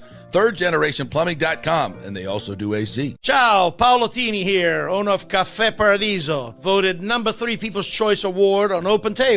I want to thank all our loyal family of customers that have been enjoying our great traditional Italian dishes we make from scratch every day. It's a great family story we're proud of. Our family moved from Rimini, Italy in 1984. My dad, Caesar, started Donatello, and that's where I got the start in the restaurant business. I started Caffè Paradiso on South McDill in 1995, and we've been there ever since. From our traditional ossobuco, a veal slow roast for 4 hours, to our daily fresh catch, the Gruppo Paradiso, with a piccata sauce and lobster claw meat, homemade pasta like lasagna, farfalle salchicha, which is a bow tie pasta homemade with fresh sausage. Hold on a minute, JP's favorite. I love it. So come and have a glass of wine with me on South McDill. Get a reservation on Open Table and see all our 5-star reviews. Ciao, see you soon at Paradiso. Welcome to Kingmakers, home of the JP Peterson Show studio and Tampa's premier business networking and social club for members only. By day, it's an exclusive, vibrant co-working space with a stylish conference room, focus rooms, a full production studio, and an in-house marketing team. And by night, Kingmakers transforms into a sports-centric social hub with a full sports bar, golf simulator, and exclusive events. For young entrepreneurs and seasoned professionals, it's the perfect place to work hard, play hard, and make big moves in Midtown Tampa. Close the deal, celebrate the win. Only at Kingmakers. Become a member today at kingmakerstampa.com. Your business, your club. Sports fans, it's time to gear up. Head to fanstreamsports.com and check out our brand new merchandise store. We're talking bold t-shirts, 3/4 zips, hoodies, hats, mugs, and more. Everything you need to rep your favorite shows and your favorite crew. Whether you're rolling with the JP Peterson Show in Tampa Bay, From the Rough in Dallas, the Tim May Show featuring Clay Hall, or the Jeff Thidoff Show in Ohio, or any of our FanStream Sports original programming, we've got the perfect look for game day and every day. So don't wait. fanstreamsports.com. Click merch and grab your gear now. Wear the stream, live the stream, fanstreamsports.com. Hey, JP here for my concierge medical professional, Chris Lugo, PA. You've heard him on the show for a couple of years where he shares invaluable medical, nutritional, and supplement advice. With Chris, it's like having a medical provider as your best friend. What I love about this concierge service is the convenience and support he offers. I can text or call him 24/7 with any questions or concerns, and he'll promptly call in a prescription if needed. No office visits or copays required. It gives me peace of mind knowing I have someone genuinely invested in my health, not just focused on insurance profits. And the best part, the Bay Area Modern Medical Center's personal concierge service is more affordable than you might think. Don't let insurance companies dictate your health care. Take control of your health and wellness today. Visit BAMMC.com for more information and to schedule your initial free consultation. Empower yourself and take charge of your personal health with BAMMC.com. Let's go. Right now. Back to the show on FanStream Sports. All right, welcome back to the JP Peterson Show. Here's we roll on this Monday. Lots to get to. We're going to hit some more baseball here in just a second, get to your comments as well. We're brought to you by the great folks at Third Generation Plumbing and AC. They do that as well. thirdgenerationplumbing.com is the website. If you have any AC issues at all, and by the way, the Florida heat is coming. These beautiful mornings are not going to last forever, folks, but that Florida heat is coming. So make sure your unit is in tip-top condition. You can do that with the maintenance special from thirdgenerationplumbing.com. They will come on out twice a year. They will clean out your drain line, make sure your unit is in tip-top condition, working to its peak. And so when summer comes, you won't have that disaster where it goes out. You do not want that. So make sure you got the maintenance special. $169 is all it costs. And if you do need a new unit, they have American Standard Heating and Cooling units waiting for you. They are the most durable. They are the most efficient. American Standard Heating and Cooling and thirdgenerationplumbing.com. They are your dynamic duo for your HVAC needs. So go there and tell them JP sent you. We have a super chat today that we have not gotten to. It's from Buck's Basement. It says outfield and bullpen are the big concerns. Are we talking outfield defense? Oh, the outfield defense was a bit rough. Wow. It was a bit rough. We had some misplayed. Mullins had a misplay at game one. Chandler had one. Yeah, that's a ball he's got to catch. He kind of peeked over at Mullins right before. I think this was on Saturday. Was it Saturday? He kind of peeked over at Mullins right before. If he just runs through that ball, he catches it. And these are the things he's going to have to learn, But his offense is just too exciting to not have out there each and every day. So I do want to answer this question from Jimmy Voyager too. Yes. What channel is the? So I got to find these games. What channel is the Rays games on Spectrum? Since I have Spectrum, you have Spectrum too, right? Yes. 179. 179. It literally just says Rays in Rays big letters. And when the Rays are not playing, there is nothing on that channel. That's all it is. Yeah. How do you Rays feel TV. about it, by the way? The production value on the first one was awful. Oh, it was the audio was just god awful, choppy as could be. Which, when you do that, it's weird and it makes the whole game bad. Yeah, it was like every time they cut to like something else, and then they cut back to the picture, there was like a noticeable like jump in the audio. Yeah, ambient sound went away. Yeah, and the mic sounded a little weird. It almost sounded like a hybrid radio broadcast type deal, but not quite. Audio was garbage. It was weird. It sounded better yesterday. Yeah, these are. This is Kings. You're always going to work out. Yeah, it's going to be fine. MLB Network graphics, so everything was very, I guess, clean looking from that standpoint. Yeah. Added a few cameras, some dirt cams. Yeah, some good cams. I guess the part that I hated, and I think everybody was kind of irritated about it, is how they waited till the morning to announce all this, and I kept trying to figure out why this was happening, and then I figured it was all over. Yeah, baseball. It was all over. It was all the 9 teams that had to deal with this, and it struck me as this was Major League Baseball trying to sell their subscription packages. Yeah. And it just grinds my gears. It's money. Between the Netflix BS from Wednesday night, that in my opinion, it was a disgrace to the game. To start with a Netflix special. To start with a Netflix special, and you're shoving WWE in my face. You're shoving Bert Kreischer in my face, who is just everywhere. And I'm going to be honest, he's a little overexposed for me. You advertise a game, but he's really funny. You advertise a game to start at 8 o'clock or 8:05. The first pitch doesn't come till 8:35. The video feed is horrible. The little box in the corner that had the the score bug, the worst score bug in the history of score bugs. Can't see anything. It was a Yankee infomercial. We're interviewing coaches. We're interviewing the second baseman during the game, which none of these things add any value to the production. I wish someone would tell them that. Horrible. But they got $50 million or whatever to do it. So it is what it is, right? That's why the Padres are going for $3.5 billion. There you go. Yeah. Baseball makes money. But it is there comes a point where it's over commercialized. Yes. Now, I'll say I don't care about advertisements on the jerseys that much. It doesn't bother me. But the other stuff is intrusive in the game. Because baseball's one of those games, man. It's just there's a purity to it. It really is that other sports just don't have.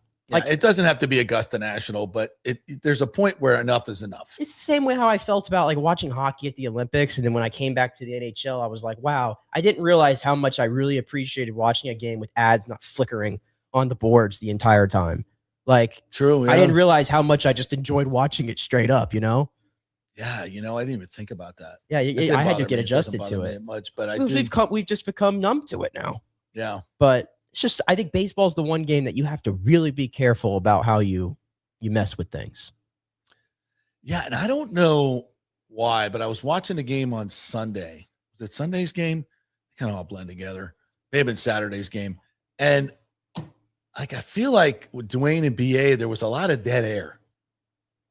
I don't know why. I just felt like, I don't know if the game was moving slow or just, I was like, wow, it's like normally BA's more chatty and they're going back and forth. I don't know if there was maybe something going on with the production behind the scenes. Cause lots of times if there's, stuff in your ear or, the audio is bad, you're just off your game. It's Right. just you can't, because being on the air for 3 hours with no script is very difficult. Baseball's the most difficult one to do it. So but they've always done such a good job of the banter back and forth in it, but just felt like it was just kind of dead. I don't know.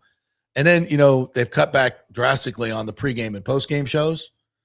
Did we even get a postgame show I don't yesterday think or a you did. pregame show? On the road, they say they're not doing postgame shows, and Ryan will host whatever they host. But see, I don't like that. I don't either. I don't like that. I don't either. But I think, like I said, Orestes and I are thinking about there's going to be 10 games locally on MOR TV. So we may be doing some pre and post to that. I talked to their general manager about that. So there may be some openings here for other people, like if we were to do a post-game show, Orestes and I on StreamYard on our YouTube channel, would you guys watch that? Again, because Big O did this for 12 years and nobody knows this team like him. And he's such a great baseball broadcaster. I mean, he should be involved and we can do that. So if you'd like to sponsor said show, hit me up, JP at the JPPetersonShow.com. Email me. Love to have you. And if we get a sponsor, we're doing it 100%. We're going to do it if we can get a sponsor. I think it would be very well received, but that's up to you guys. Mario Christian says KK has his hands full as our outfielders coach. Well, you didn't expect that from Mullins.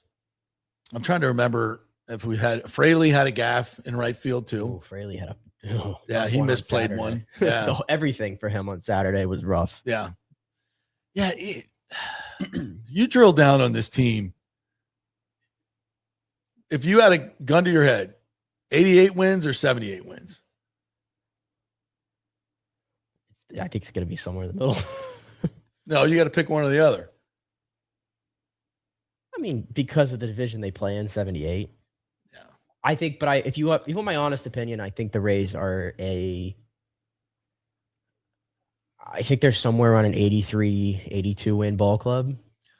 I think anything's up for grabs. I think people that think that they're going to be an 100 loss team, I think that talk in the season was just way overblown to begin with. Well, if they get a couple of key injuries, sure, there's just no depth to this team whatsoever. Sure. Now we say that, but they bring up Carson Williams and Ben Williamson, and they're better than what you were going to go with. And at the bottom line is, we know, like, what are the known things about the Rays? You have 3 guys in your lineup who you can count on, no matter what the situation is, right?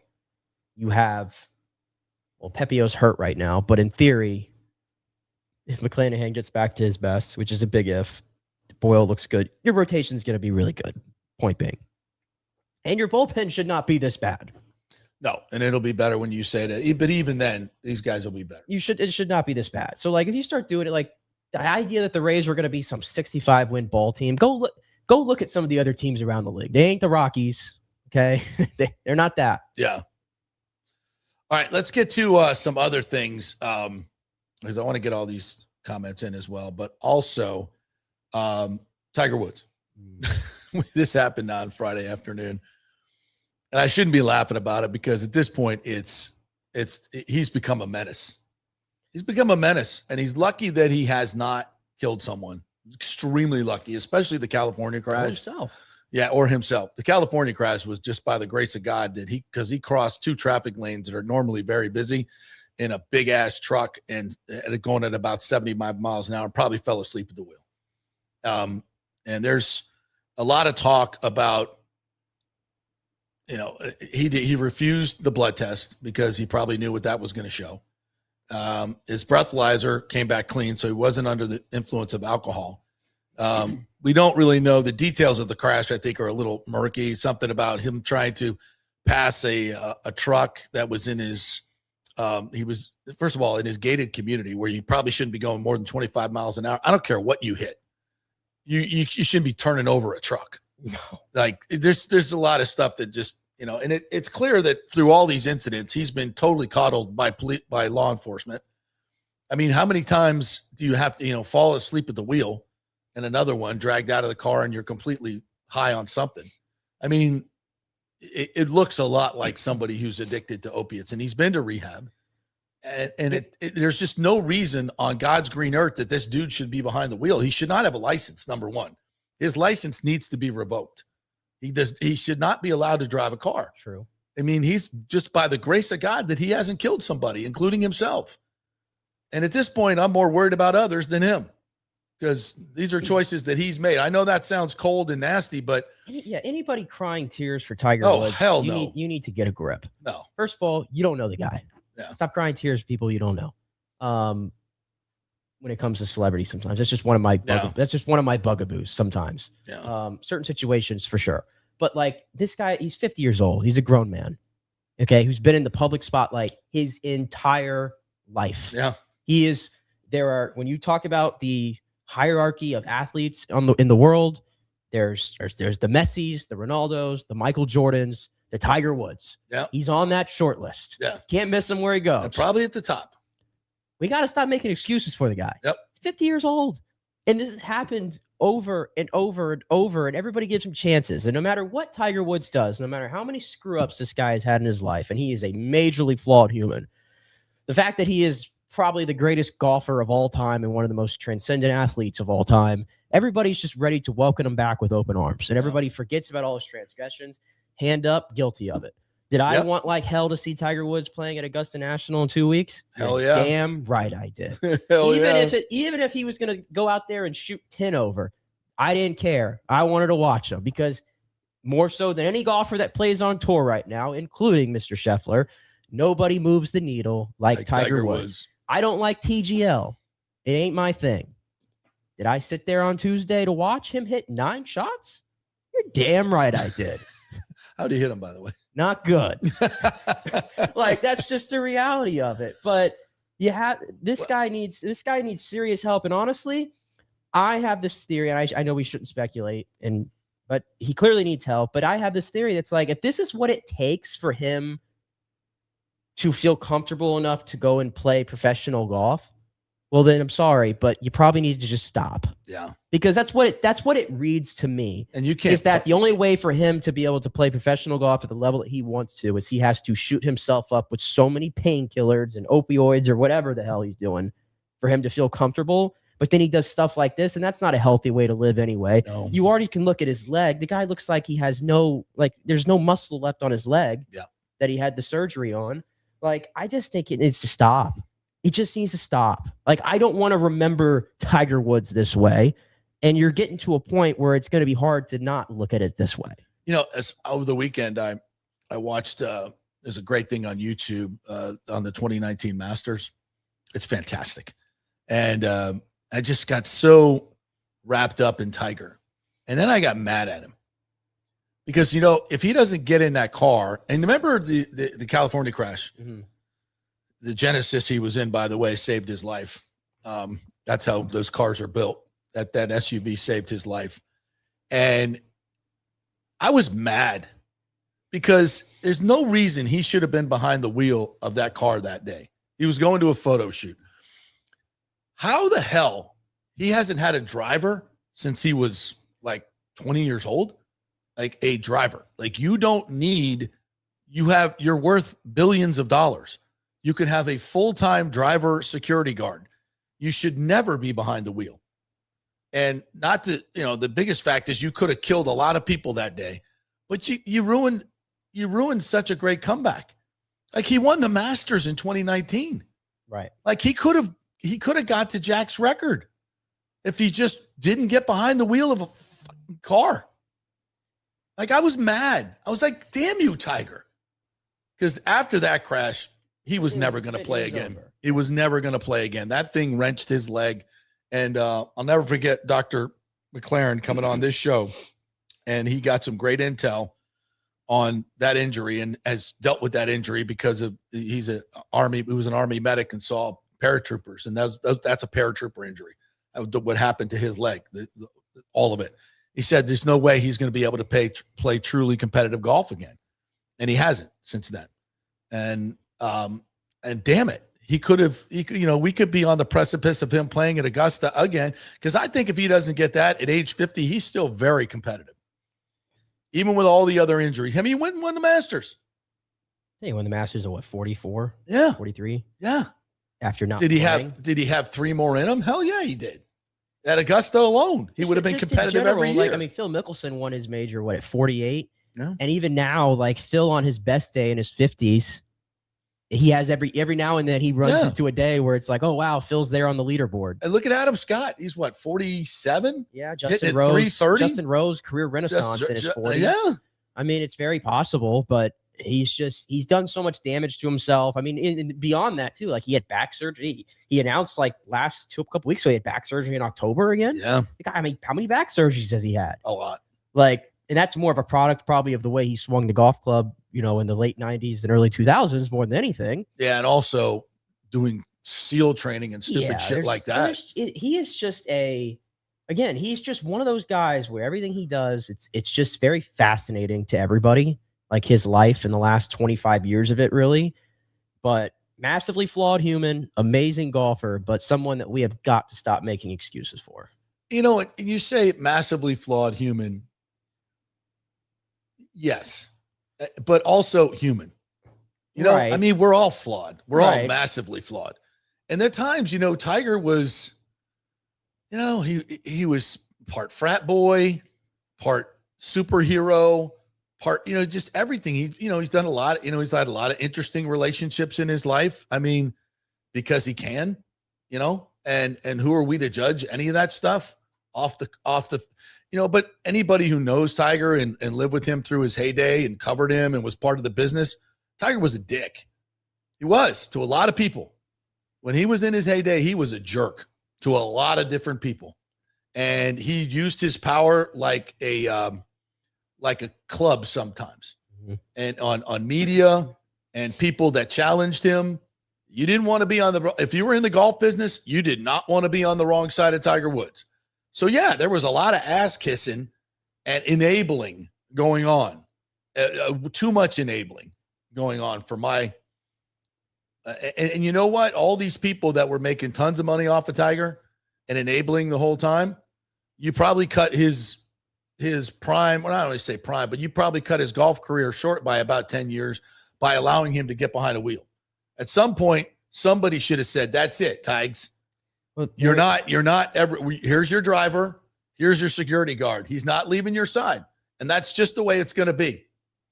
And there was some thing that but anybody who would have said that to him would have been fired. There was something that came out today, actually, from people.com. And, they have all their sources and everything. And the story today said he doesn't, and the quote here was, he doesn't want anyone to watch over him or know what he is doing. And he thinks he is fine to drive. Yeah, that's 100% what I've heard. Yeah. He is, and then they continue. He is not a social butterfly, prefers to hang around his home with his kids or hitting balls or playing video games. He despises public scrutiny. Yeah. So that's the reason, apparently, according to this report, for people why he does not have a driver. Yeah. And wants that freedom. I get all that. But, there's a reason when people want to be that private, because they're probably doing things in his life that would not be. But still, your driver doesn't have to be sitting next to you all the time. He can be waiting outside your house. He doesn't have to even be in your house. He could be sitting outside in the car waiting for you to come out. He has to be no part of your life except when he pulls around and picks you up and takes you away. There are drivers, there's lots of people that will sign up for that gig. And it's just, but I understand. And like I said, if anybody would have told him that, if his manager would have told him that, and I'm sure they all have, hey man, can we just get your driver? No, shut up. And you keep doing it, he'll fire you. That's just the way it is. But at some point, you know what happens to people like that? They get their freedom taken away. Mm-hmm. It's called jail. And at this point, if he's going to keep getting behind the wheel of a car, he needs to be in jail, because he's going to kill somebody. And that's just it. And I say this because I would love to see Tiger, back at Augusta. But at this point, you know how bad that would be. Like, I think if Tiger went back to Augusta, he might shoot 80. It's not even that. At this point, it would just overshadow the event. At this point, if it's possible to overshadow the Masters and everything that goes around with it, his presence there would do that at this point. Just would. And not in a good way. And not in a good way. Not the way it would have been if he would have overshadowed the event in a good way before what happened on Friday afternoon. He would have enhanced the event. Enhanced it for sure. And now it's like, and I'm going to the Masters. Do I want to see Tiger out there on Saturday in the hunt? more than anything in the world. More than anything in the world, I would have loved to have seen that. I don't think it's ever going to happen, but with Tiger, you just never know. But especially at Augusta, because he knows that place so well. But at this point, no. I think that's a no. Yep. Thomas Casper said Tiger Woods is a Xanax fiend. Mike says he's on painkillers. We don't know this, but it's pretty apparent. John Hill says Tiger's hardest course was Driver's Ed. Ooh, that's been. So was mine too. Yeah. Yeah. Why doesn't he have a personal drive? That's the question everybody asks, and I think Nick nailed it. He clearly does not want it. And you know what? He was never, I think, a super public person, but also that's a effect of these types of drugs. You withdraw from society because you always feel paranoid. It's the other thing. You know who else I feel for too in this situation, and we haven't even mentioned it, is I feel bad for his kids. Yeah. I mean, that's the other part of this. You're not just affecting yourself at this point. You're affecting your children. That mug shot was.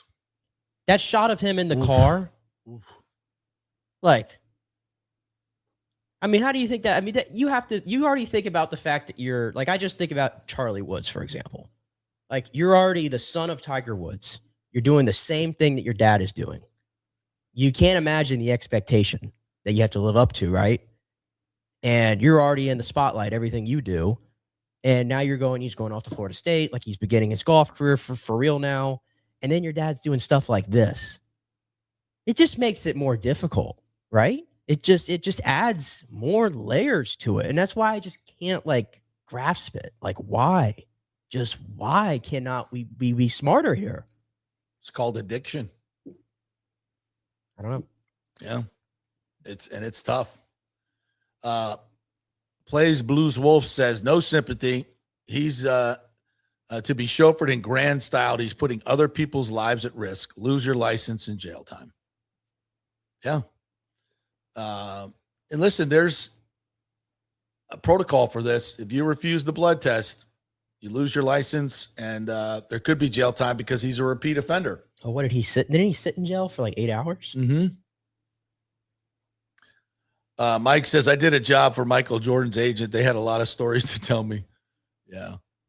Aviation says Tiger's wife bitching at him. No wonder he's getting effed up. It ain't worth that. What else we got? Chris Cole says Tiger Woods can't even walk the course comfortably anymore. Yeah, especially Augusta. Yeah. Rick says he's turning into Fat Elvis. Yeah. That's a tough one. Ooh. Mike says, how many people is Tiger trying to kill? Rick says Tiger would have one more if he didn't get behind the wheel at Perkins. Yes, we are all flawed, no doubt about it. Bucks need to bring in LVD's best friend, Bobby Wagner. I wouldn't mind that. I wouldn't mind that. Well, it's the retirement tour here in Tampa Bay. I was gonna say, y'all just want to trade in a 36-year-old linebacker for another 36-year-old linebacker, huh? Yeah. Danny Boy says if Steve Dumick were alive today, trust me, he would have gone off on Tiger's latest situation. He would hold nothing back either. Well, that's kind of what we're doing here today. And now I've gotten to the point with Tiger where I have no sympathy for him at all, and I haven't for a while, to be quite honest. And I'm just pissed at him. I'm pissed at him because he had all the advantages in the world. He earned it. I get it. He earned it. But you have a responsibility, and he's always acted this way in terms of, the rules of golf and respecting the game and all that thing. He's always been spot on in all that, expecting the elders that came before him, the traditions of golf, all that. He's been really good with that. But he disrespected the game of golf by the way he lived his life, because you were the torchbearer for the game. Mm-hmm. And, is there some sympathy to addiction? Yes, there is. But for me, a lot of that is for a lot of people that can't afford the medical care and that he can. And he could have the best people, the best therapists, the best clinics to go to. And he's just not, I know he's tried to, but he just hasn't been able to kick it, in my opinion. But And that's sad. And I'm mad at him. He had, as a torchbearer for the game, you have a responsibility, and you kind of were a little bit more selfish than maybe you should have. Kamikaze Cobra 92, welcome in. Said Tampa Bay Lightning are on a roll, but damn, they are sleeping in the first in almost every game since the return from the Olympics. I know it's a bizarre thing, and even Coop's a little mystified by how it's happening. But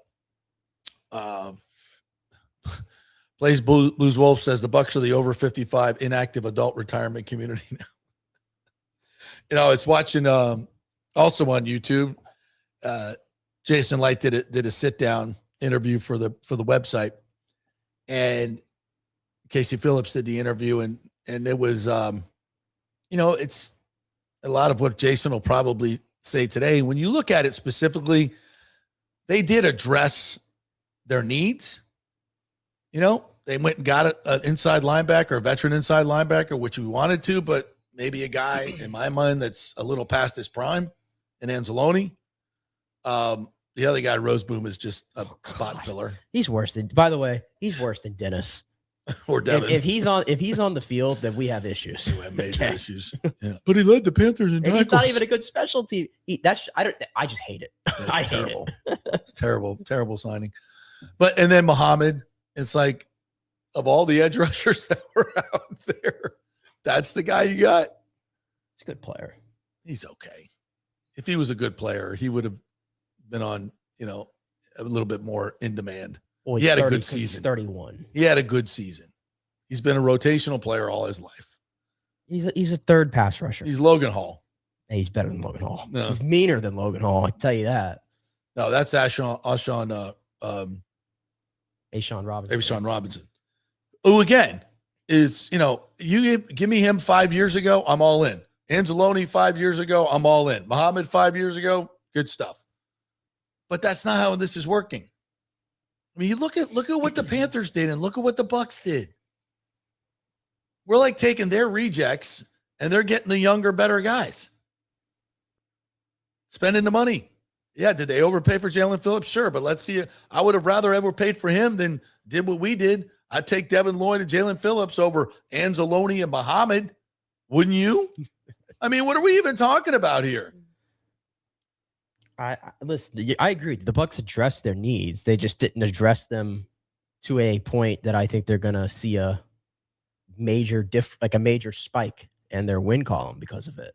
Now, did they need to improve their special teams? Absolutely. But it feels like, we went out and got the best special teams coach and a player who he wanted specifically to be a special teamer in Killebrew. That's great. But like when you're hanging your offseason on that, like, did we get better special teams? I think we did. No question about it. But we needed to get better on defense. And I don't think we did. I think we got worse. I don't think you can't say they got worse on defense. You can't say they got worse on defense. At the end of the I don't think they got. You got the draft left. You still got the draft to go, so we got to see what happens there. Players. But like I had told you before, is Al-Quadin Muhammad better than what Anthony Nelson or Chris Braswell is? Hell yeah. Better than Braswell. Remains to be seen on Nelson. Come on, dude. Who is this guy? He's been on 4 teams. No, he's better than Anthony Nelson. Come on. All I know is Nelson just makes plays. He saved the season 2 years ago. He has once a year he has a legacy game. That's all that matters. Because we're one game away from being under 500 and out of the playoffs. And if he gives us over the top, at least we have our divisional banners that we can raise. No, but in my opinion, he's better. Is then Ashawn Robinson better than Greg Gaines? I mean, that's not even a fight. Is Anzalone better than Dennis? Is he better than Logan Hall? I don't know. He's a different player, just hard to compare. For what the Bucs are looking for, he's better. Well, yeah, I mean, and then Anzalone, every linebacker in the history of the league is better than what the Bucs were trotting out there last year. I just don't like the fit of Anzalone personally. Yeah. So that's where I get all caught up on that. But I also weigh in the fact that Jamel Dean, even though they were never going to sign him, that does kind of leave a hole at corner. Yes. And then when you lose Izzy and Vildor, I don't care about. But point being, all Is of a he sudden, a Dean or steps backwards? Cornerback, all of a sudden looks like a position of need because you don't really have any. You don't have much depth all of a sudden at that position. Well, you got to say that Benjamin and Parrish have to step up in starting roles, and Zion. Who knows what you're going to get from him? I'll give Zion this: is that cornerbacks go. This goes for all cornerbacks that are not named Pat Surtain or the elite guys. It's a very up and down position nowadays. Like 1 year, one guy's great. The next year, he's really bad. Maybe we're going to catch Zion on his good year next year. Like, I think that's what you're hoping for. And maybe the light bulb goes on with Ben Morrison. But no, like I've said all along, I think the Bucs are still in position to win the division. I think that's still very much on the table because of the division they play in, win their 8, 9, 10 games. But I don't think they're going any further than that. And that's the part that's disappointing. Yeah, exactly. Is I don't think they did anything to get to that next level. All right, we'll take one more break. Come back on the other side. Get your final comments in. We'll see if Bowles has said anything out there. I want to hit on this story over the weekend that was maybe one of my favorites in the golf world.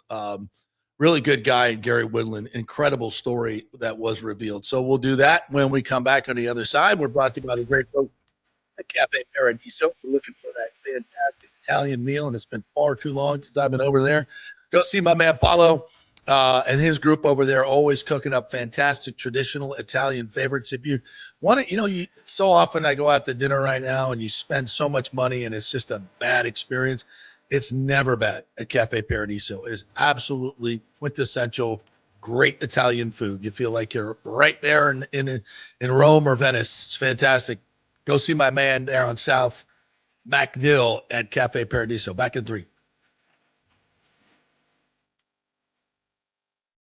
As the Rays enjoy being back in their Tropicana Field home this season, that was ravaged by Hurricane Milton, Italiano Insurance wants to remind us all how important it is to be properly insured. 40% of you are underinsured. That can mean financial disaster. Let the experienced and friendly agents at Italiano shop your policies for the best price and the right coverage. Italiano saved me over $1,000 on our auto insurance last year, over $500 on our homeowners insurance. They can do the same for you. That's a grand slam. Might as well get a double play by adding flood insurance and business insurance to your portfolio. Cost less than you think, and trust me, you do not want to risk your home or personal wealth. That's a whiff. So step up to the plate and call 813-877-7799 and chat with our all-star agents at Italiano Insurance, or call our Boca Grande office at 941-964-0400. Hey, lots going on at Genesis of Tampa, selling amazing vehicles and doing great things in the community. And March is Gray Bull Rescue Military Appreciation Month. A portion of all vehicle purchases go towards a donation to Gray Bull Rescue, who recently saved dozens of Americans from the cartel violence in Mexico. A great organization. St. Patrick's Day is coming up. Wear green, buy green, save green. Wear green to Genesis of Tampa on St. Patrick's Day, March 17th, for $500 off any vehicle in stock. Buy anything green that's green in color, the cars, SUVs, you get $1,000 off.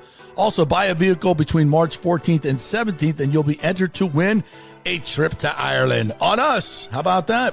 Of course, Genesis vehicles are the best in class for value, technology, luxury. And there's a National Genesis Signature event going on currently to get 1.9% financing. Limitations apply. Whether it's the G70, G80, 90 sedans, or the incredible SUV lineup, take a test drive and see what everyone is talking about. It's special. Genesis of Tampa, 801 East Bears Avenue. Tell them JP sent you. Hey, the Golden Diamond Source wants to be your family jeweler, so don't wait any longer to find that one-of-a-kind perfect engagement ring for that special someone in your life. At the Golden Diamond Source, they can design anything you want personally. The Golden Diamond Source can help you trade in your old broken jewelry and use it towards a new purchase as well. And with gold prices at record high, now is the best time to do it. They only sell natural diamonds at the Golden Diamond Source, so if it's a real love, it should be a real natural diamond. Don't start your relationship with a fake diamond. bad idea. And with the Golden Diamond Source first-time buyer program, you can learn all about the 4 C's in all the different shapes and styles. And they are able to show you a huge selection of inventory to choose from. And don't forget, 0% financing for up to 5 years. If you finance $5,000, it's only $83 a month. Make sure it's a Golden Diamond Source Diamond, 3800 Almerton Road, always online at goldendiamond.com. It's a love you give only at Golden Diamond Source. JP here for Riveters, our new official sports bar and grill of the JP Peterson Show. And just like our show, no BS, no corporate chain feel, just amazing, authentic folks serving great comfort food in a casual atmosphere at unheard of prices. Riveters is located just south of Raymond James and Steinbrenner Field on Dale Mabry, walking distance to the park, so free parking, great place for pregame and postgame. Let's talk about fresh food. Nothing is frozen. Burgers, wings, prime rib, roasted fresh daily, never frozen. That makes a huge difference. The mahi, the salmon, also super fresh. All our sauces are original recipes made in-house. Our Warhawk chili and fully loaded potato soup is made fresh in-house. It's the best food anywhere, served by people who actually care. Riveters on Dale Mabry, just north of 275, just south of where the Bucks and Rays play. We'll see you there. Sunshine State, where the storms roll in. Gotta keep your roof strong and never give in. From hurricane winds to that summer heat, pitch roofing's here and they're hard to beat. From shingles to metal, they got the skill, fixing up your home with a builder's thrill. When your roof's in trouble and you don't know who to call, just remember Pitch Roofing, they'll cover it all. Pitch Roofing, roofing done right, keeping you safe day and night. In the Florida sunshine or stormy skies, Pitch Roofing, roofing done right. Let's go. Right now, back to the show on FanStream Sports. All right, welcome back to the JP Peterson Show here on this Monday, brought to you by the great folks at the Golden Diamond Source. Say, April coming up is Diamond Month. That's the birthstone month of diamonds. 20% off all the diamonds in the store coming up in April. And, of course, if you have any broken jewelry or jewelry you don't wear anymore, gold has never been higher, so it's a good time to bring it in and cash it in. Get some spending money for the Golden Diamond Source or whatever you need, but you can bring it in, and they'll be paying the highest prices for your gold jewelry. And remember, they only sell natural diamonds, and that's all you want, folks. Do not get a fake diamond as your engagement ring. Really bad idea. She'll find out. You can't do that. You can't do that. So go get one that you know the price is going to be good. They'll educate you on the 4 C's, and you can trust them, which is a big part of it these days. They've been doing this for 40 years. Julie and Steve Weintraub, great folks in the community as well. So keep it local at goldanddiamond.com. And they support your favorite show. So tell them thanks. Go buy something over there. All right. Over the weekend, Gary Woodland won the Texas Valero Open. Mm-hmm.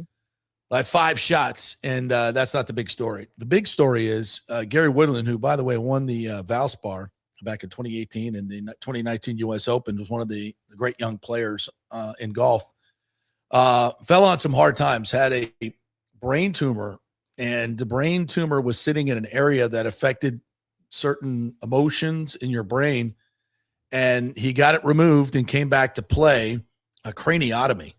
Oof, can you imagine?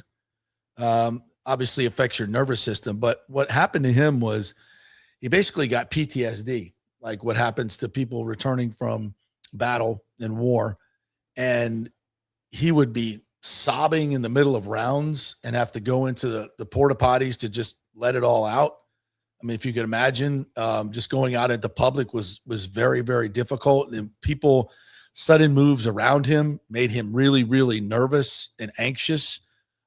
Which is, I mean, obviously not the place to be in huge crowds on a golf course.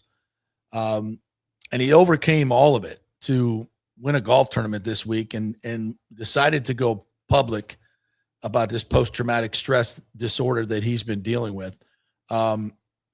He finished T14 at the Valspar a couple weeks ago and was really in contention on Sunday. And then did this sit-down interview, which is really, really emotional. And then for him to go out there and win, he's hitting at 330, 340, and just really playing some good golf and overcame it all to win by 5 shots, which these days is almost incredible. So one of the great stories of the weekend, Gary Woodland winning, and now gets into the Masters, and he'll be a big part of the Masters now. Juxtapose that with Tiger Woods. Who are you rooting for? Right. I think I know. And I bet he'll have a really, really good following driving at the hell Masters. out of the ball. Yeah. He'll be a factor. If he can keep playing this way and keep all that stuff at bay, I mean, he's gonna get a lot of attention. And I don't know if that's gonna be necessarily good for him. But man, that's so you don't want to talk about being mentally strong, be able to do that. Man, tip of the cap, no doubt. Aviation says, heck of a story from Gary. I grew up with his caddy's daughter, one of my good friends. Happy for them. Oh, great, man. Put me in touch with the caddy. Well, if we can't get to Gary, we'd love to have the caddy on the show because he obviously knows what he's been dealing with and he's taking it public. So, yeah. Speaking of Tiger, James Rexroots adds, plus we forgot he's a sex alcoholic and likes his hookers 2 at a time in every town on the tour. I don't know if that's true. But allegedly, no, I don't know. John Tortorella to Vegas. Bruce Cassidy wins a cup in 2023. Doesn't even buy you 3 years as a coach, and they're in playoff position. Yeah, they're having an underwhelming season for sure, and they're in a horrible Pacific Division, so they're in a playoff spot for now. They're third, yeah, in their division. Yeah. Not a great season by their standards, but did that call for the out of nowhere? I mean, literally out of nowhere. Like I literally saw it come across immediately and I was like refreshing. I'm like, am I getting punked? Yeah. I was like, it's not even just firing. Like firing Bruce Cassidy is obviously like the shocking part because if you're creating like a short list of the best coaches in hockey, like, I mean, he's got to be top 5 at the very least. I would think. I mean, he was fantastic for Boston. I thought Boston made a mistake when they fired him. How do you go to a Stanley Cup final in Boston and 3 years later you get fired, and then you win a Stanley Cup in your first year at Vegas, and then you get fired not even 2 full seasons or 3 full seasons later? Like, how's that happen? He must not be a very nice guy. He doesn't kiss. I don't know, but well. And also John Tortorella. I mean, come on, we love Johnny, but he just was on the gold medal or winning team. That's great, but he is not fit for the games. The game is. You want some juice? By the way, we're inducting him into the Tampa Sports Club Hall of Fame, so don't say anything bad about him. I'm not saying anything bad about his. I'm just saying for now, it just is like, it's just not. So interesting fit. He has a specific set of talents that, if applied correctly, could really jumpstart a team. It's just 7 games before the playoffs. That's a lot. Yeah. He's just not everybody's cup of tea. No. There's probably some players on that team that are like, oh, shit. You never know. I don't know. Maybe it's what I don't know. I don't know the dynamics in the building. I'm rooting for him. I'm rooting for him. We're all going to be rooting for 12. There may be this may have become kind of a, they're living in Vegas, they're living a good life, and they need an ass kicker to come in there and straighten shit out. I think it's Mitch Marner, just the coach killer, going to Vegas. Yeah. Toronto's crap without him, and Vegas is having their worst Mitch year Marner ever with John him. Tortorella. Is Mitch Marner the issue everywhere he goes? I don't know. Yeah, I don't know. Yeah. We haven't even touched on it. The shot yesterday. Oh God, yeah. That was incredible. I mean, so if you weren't watching, so I saw I was trying to keep an eye on the Duke game while doing my work at the Lightning, and I'm like, oh, UConn's down 19. Mm-hmm. This game's over, just like the Tennessee-Michigan game. By the way, Michigan really good, Dusty May, and then was it Macklin, freshman? Mm-hmm. It's less than 10 seconds left. Duke's up by 2. They got to inbound the ball and then get fouled and take the free throws, right? So Caden Boozer, instead of like holding on to the ball, tries to advance it. It gets batted away over to Caravan, and then he pitches it back out to the freshman who's open from deep, from logo 3 range. 40 feet out. But, shoots it just like a regular shot. and nothing but net. That was the best part. It was so pure. Oh my God, nothing but net. Splash. Made such a great noise. It did. And did you see Raftery and Grant Hill, the reaction? I thought we lost Bill Rafferty. I know. He's like, but he did get it out. It's like, onions. I'm like, yeah, onions. Well, at that point, though, Caravans and he wasn't in position to take the shot. He would have been a force. The guy got up on him. The other guy was open, and at that point, you have no chance, no decision. It's like less than 2 left. You got to pull. And boy, did he ever. Yeah. Sweet shot. That one will go down in history. That was that I was gonna say, like, that's for me, that's like top 3 for my lifetime. That's like top 3, top 5 shots in March Madness history. To send, Duke, UConn, arguably the 2 best college programs in the last Central 10 years. Yeah. In that moment, down 19 to finish off that comeback, to hit that 3. Holy And then, for Duke and Caden, boy, that's a tough one to swallow. I think I cursed Duke. I threw on I became a bandwagon Duke fan yesterday. Did you know? I don't know if I've told this on the show, but my wife's family, they're all Duke basketball hardcore fans. Hardcore. And they were having like a little watch party yesterday at their house. And so I went and I got my wife's Duke sweatshirt and I put it on yesterday. Oh, and wow. And I had it on during the game and everything. And I think I put a curse on them.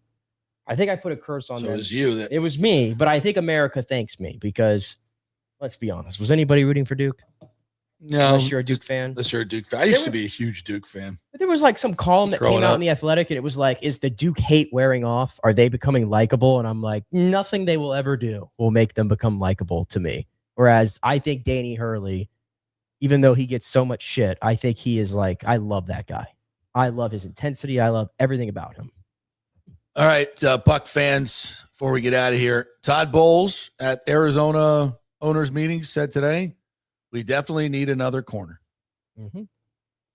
If they go corner in round 1 or 2, my head will explode. What's Benjamin Morrison? You drafted him in the 2nd round to be a starting corner. Parrish is your nickel. Like, I mean, you need another corner, but you need like depth. Like your starters. Need a edge rusher and an inside linebacker. Right. You've had enough. You've drafted enough corners. Yeah. You should have found some by now that stick. Come on now. Yeah. I know Jason loves the whole BPA, and I understand, but this year I think it's very clear that those 2 positions have to be addressed first. Pewter Report tweeted this out, said Todd Bowles on if there was a chemistry issue at the end of last season. Not a chemistry issues. We just didn't execute at times of the game, especially in the second half. We lost a lot of 3-point games, and we won those in the past. No, it has a lot to do with how you manage the games, my friend. I was going to say, the worst thing that they actually did this offseason started before the offseason began. So, and then there's this, is Ashawn Robinson better than Logan Hall? I think Logan was playing out of position, I just that I think the Bucks have to stop this whole thing about we're going to draft somebody and then we're going to try to mold them into like Elijah Roberts trying to play. He's not an inside guy. Trying to play interior. Like I think they've got to stop doing this. Yeah, I agree. Get guys who play those positions. Thank you. So we'll get into more of this tomorrow. We'll break this down as far as the Bucks go. This is a more Lightning Rays thing today. We got Rays tonight, right? Yeah, we got Rays going. Sugar Shane? No, we got the Nick Martinez. Oh, it's Nick Martinez. Debut. That's right. Yeah. Shane McClanahan will go tomorrow, and then a great one on Wednesday afternoon. Drew Rasmussen versus Jacob the Miz. Oh, who is electric. That'll be good. A little nervous for the Rays on that one, but should be a fun series in Milwaukee. One of the best teams in baseball. And on the way out, you want to take a shot at Team USA, men's soccer team? What are you doing? What are we doing? We put our A team out there in Atlanta, packed stadium, playing Belgium. Belgium, a good side. Their golden generation, though, is over. So they're in a very much so in a transitional phase, but still a good side. And we put out our best, and we get absolutely throttled 5-2. We got MLS players running around. Even though we have all these players who play in Europe, we got a coach who is insistent on playing these stupid MLS players. And yes, they're stupid. They can't play. They cannot play. The MLS sucks. Why are we not playing our European guys? I mean, the problem, a lot of the European guys aren't even in good form. Pulisic has not been in good form for a while now. That's not great. Striker, they don't have an answer at striker. Goalkeeping, horrendous. The U.S. has always How do we not have a goalkeeper? The U.S. has always had we rock grow solid up catching balls. Yeah, we've always had a rock solid goalkeeper when it came to the U.S. national team. But this cycle, we got nothing. We got nothing. How is that possible? I don't know, but they do not have an answer there. And then at center back, another very important Casey position. Keller is going on here. Center back, another very important position. 39-year-old Ten Ream still holding on. 39. No. We had 12 years to figure this out. No, as long as everybody needs to stop the hype machine with the U.S. You all got to understand that the U.S. is going to get out of their group and then they're going to go home in the next round. That's it. That's the ceiling. But there used to be the group of dread, right? We got a dreadful group that we should easily get through. Yeah, when you're the host country, that's they what set it up. You get to be the A team in your group because of that. So if we don't get out of this group. Oh, if we don't get out of this group, I mean, that should be like they should fold U.S. soccer. Shut it down. Shut it down. Stop paying. Let the women play. Stop playing for Poach, or stop paying them. Yeah. All the other players should not even show up. Like you got to shut the program down if they can't get out of this group. Oh my Lord! All right, I think we covered it all. Thank you guys for jumping in as always. Don't forget to go like and subscribe at our YouTube page. We're getting up on 2,000. We need more. Also, on our new FanStream Sports Tampa Bay Twitter, if you want to jump on that as well. We appreciate all you guys, and thanks so much for being a part of the show. We will be back tomorrow with Orestes Estrada and a big show itself. See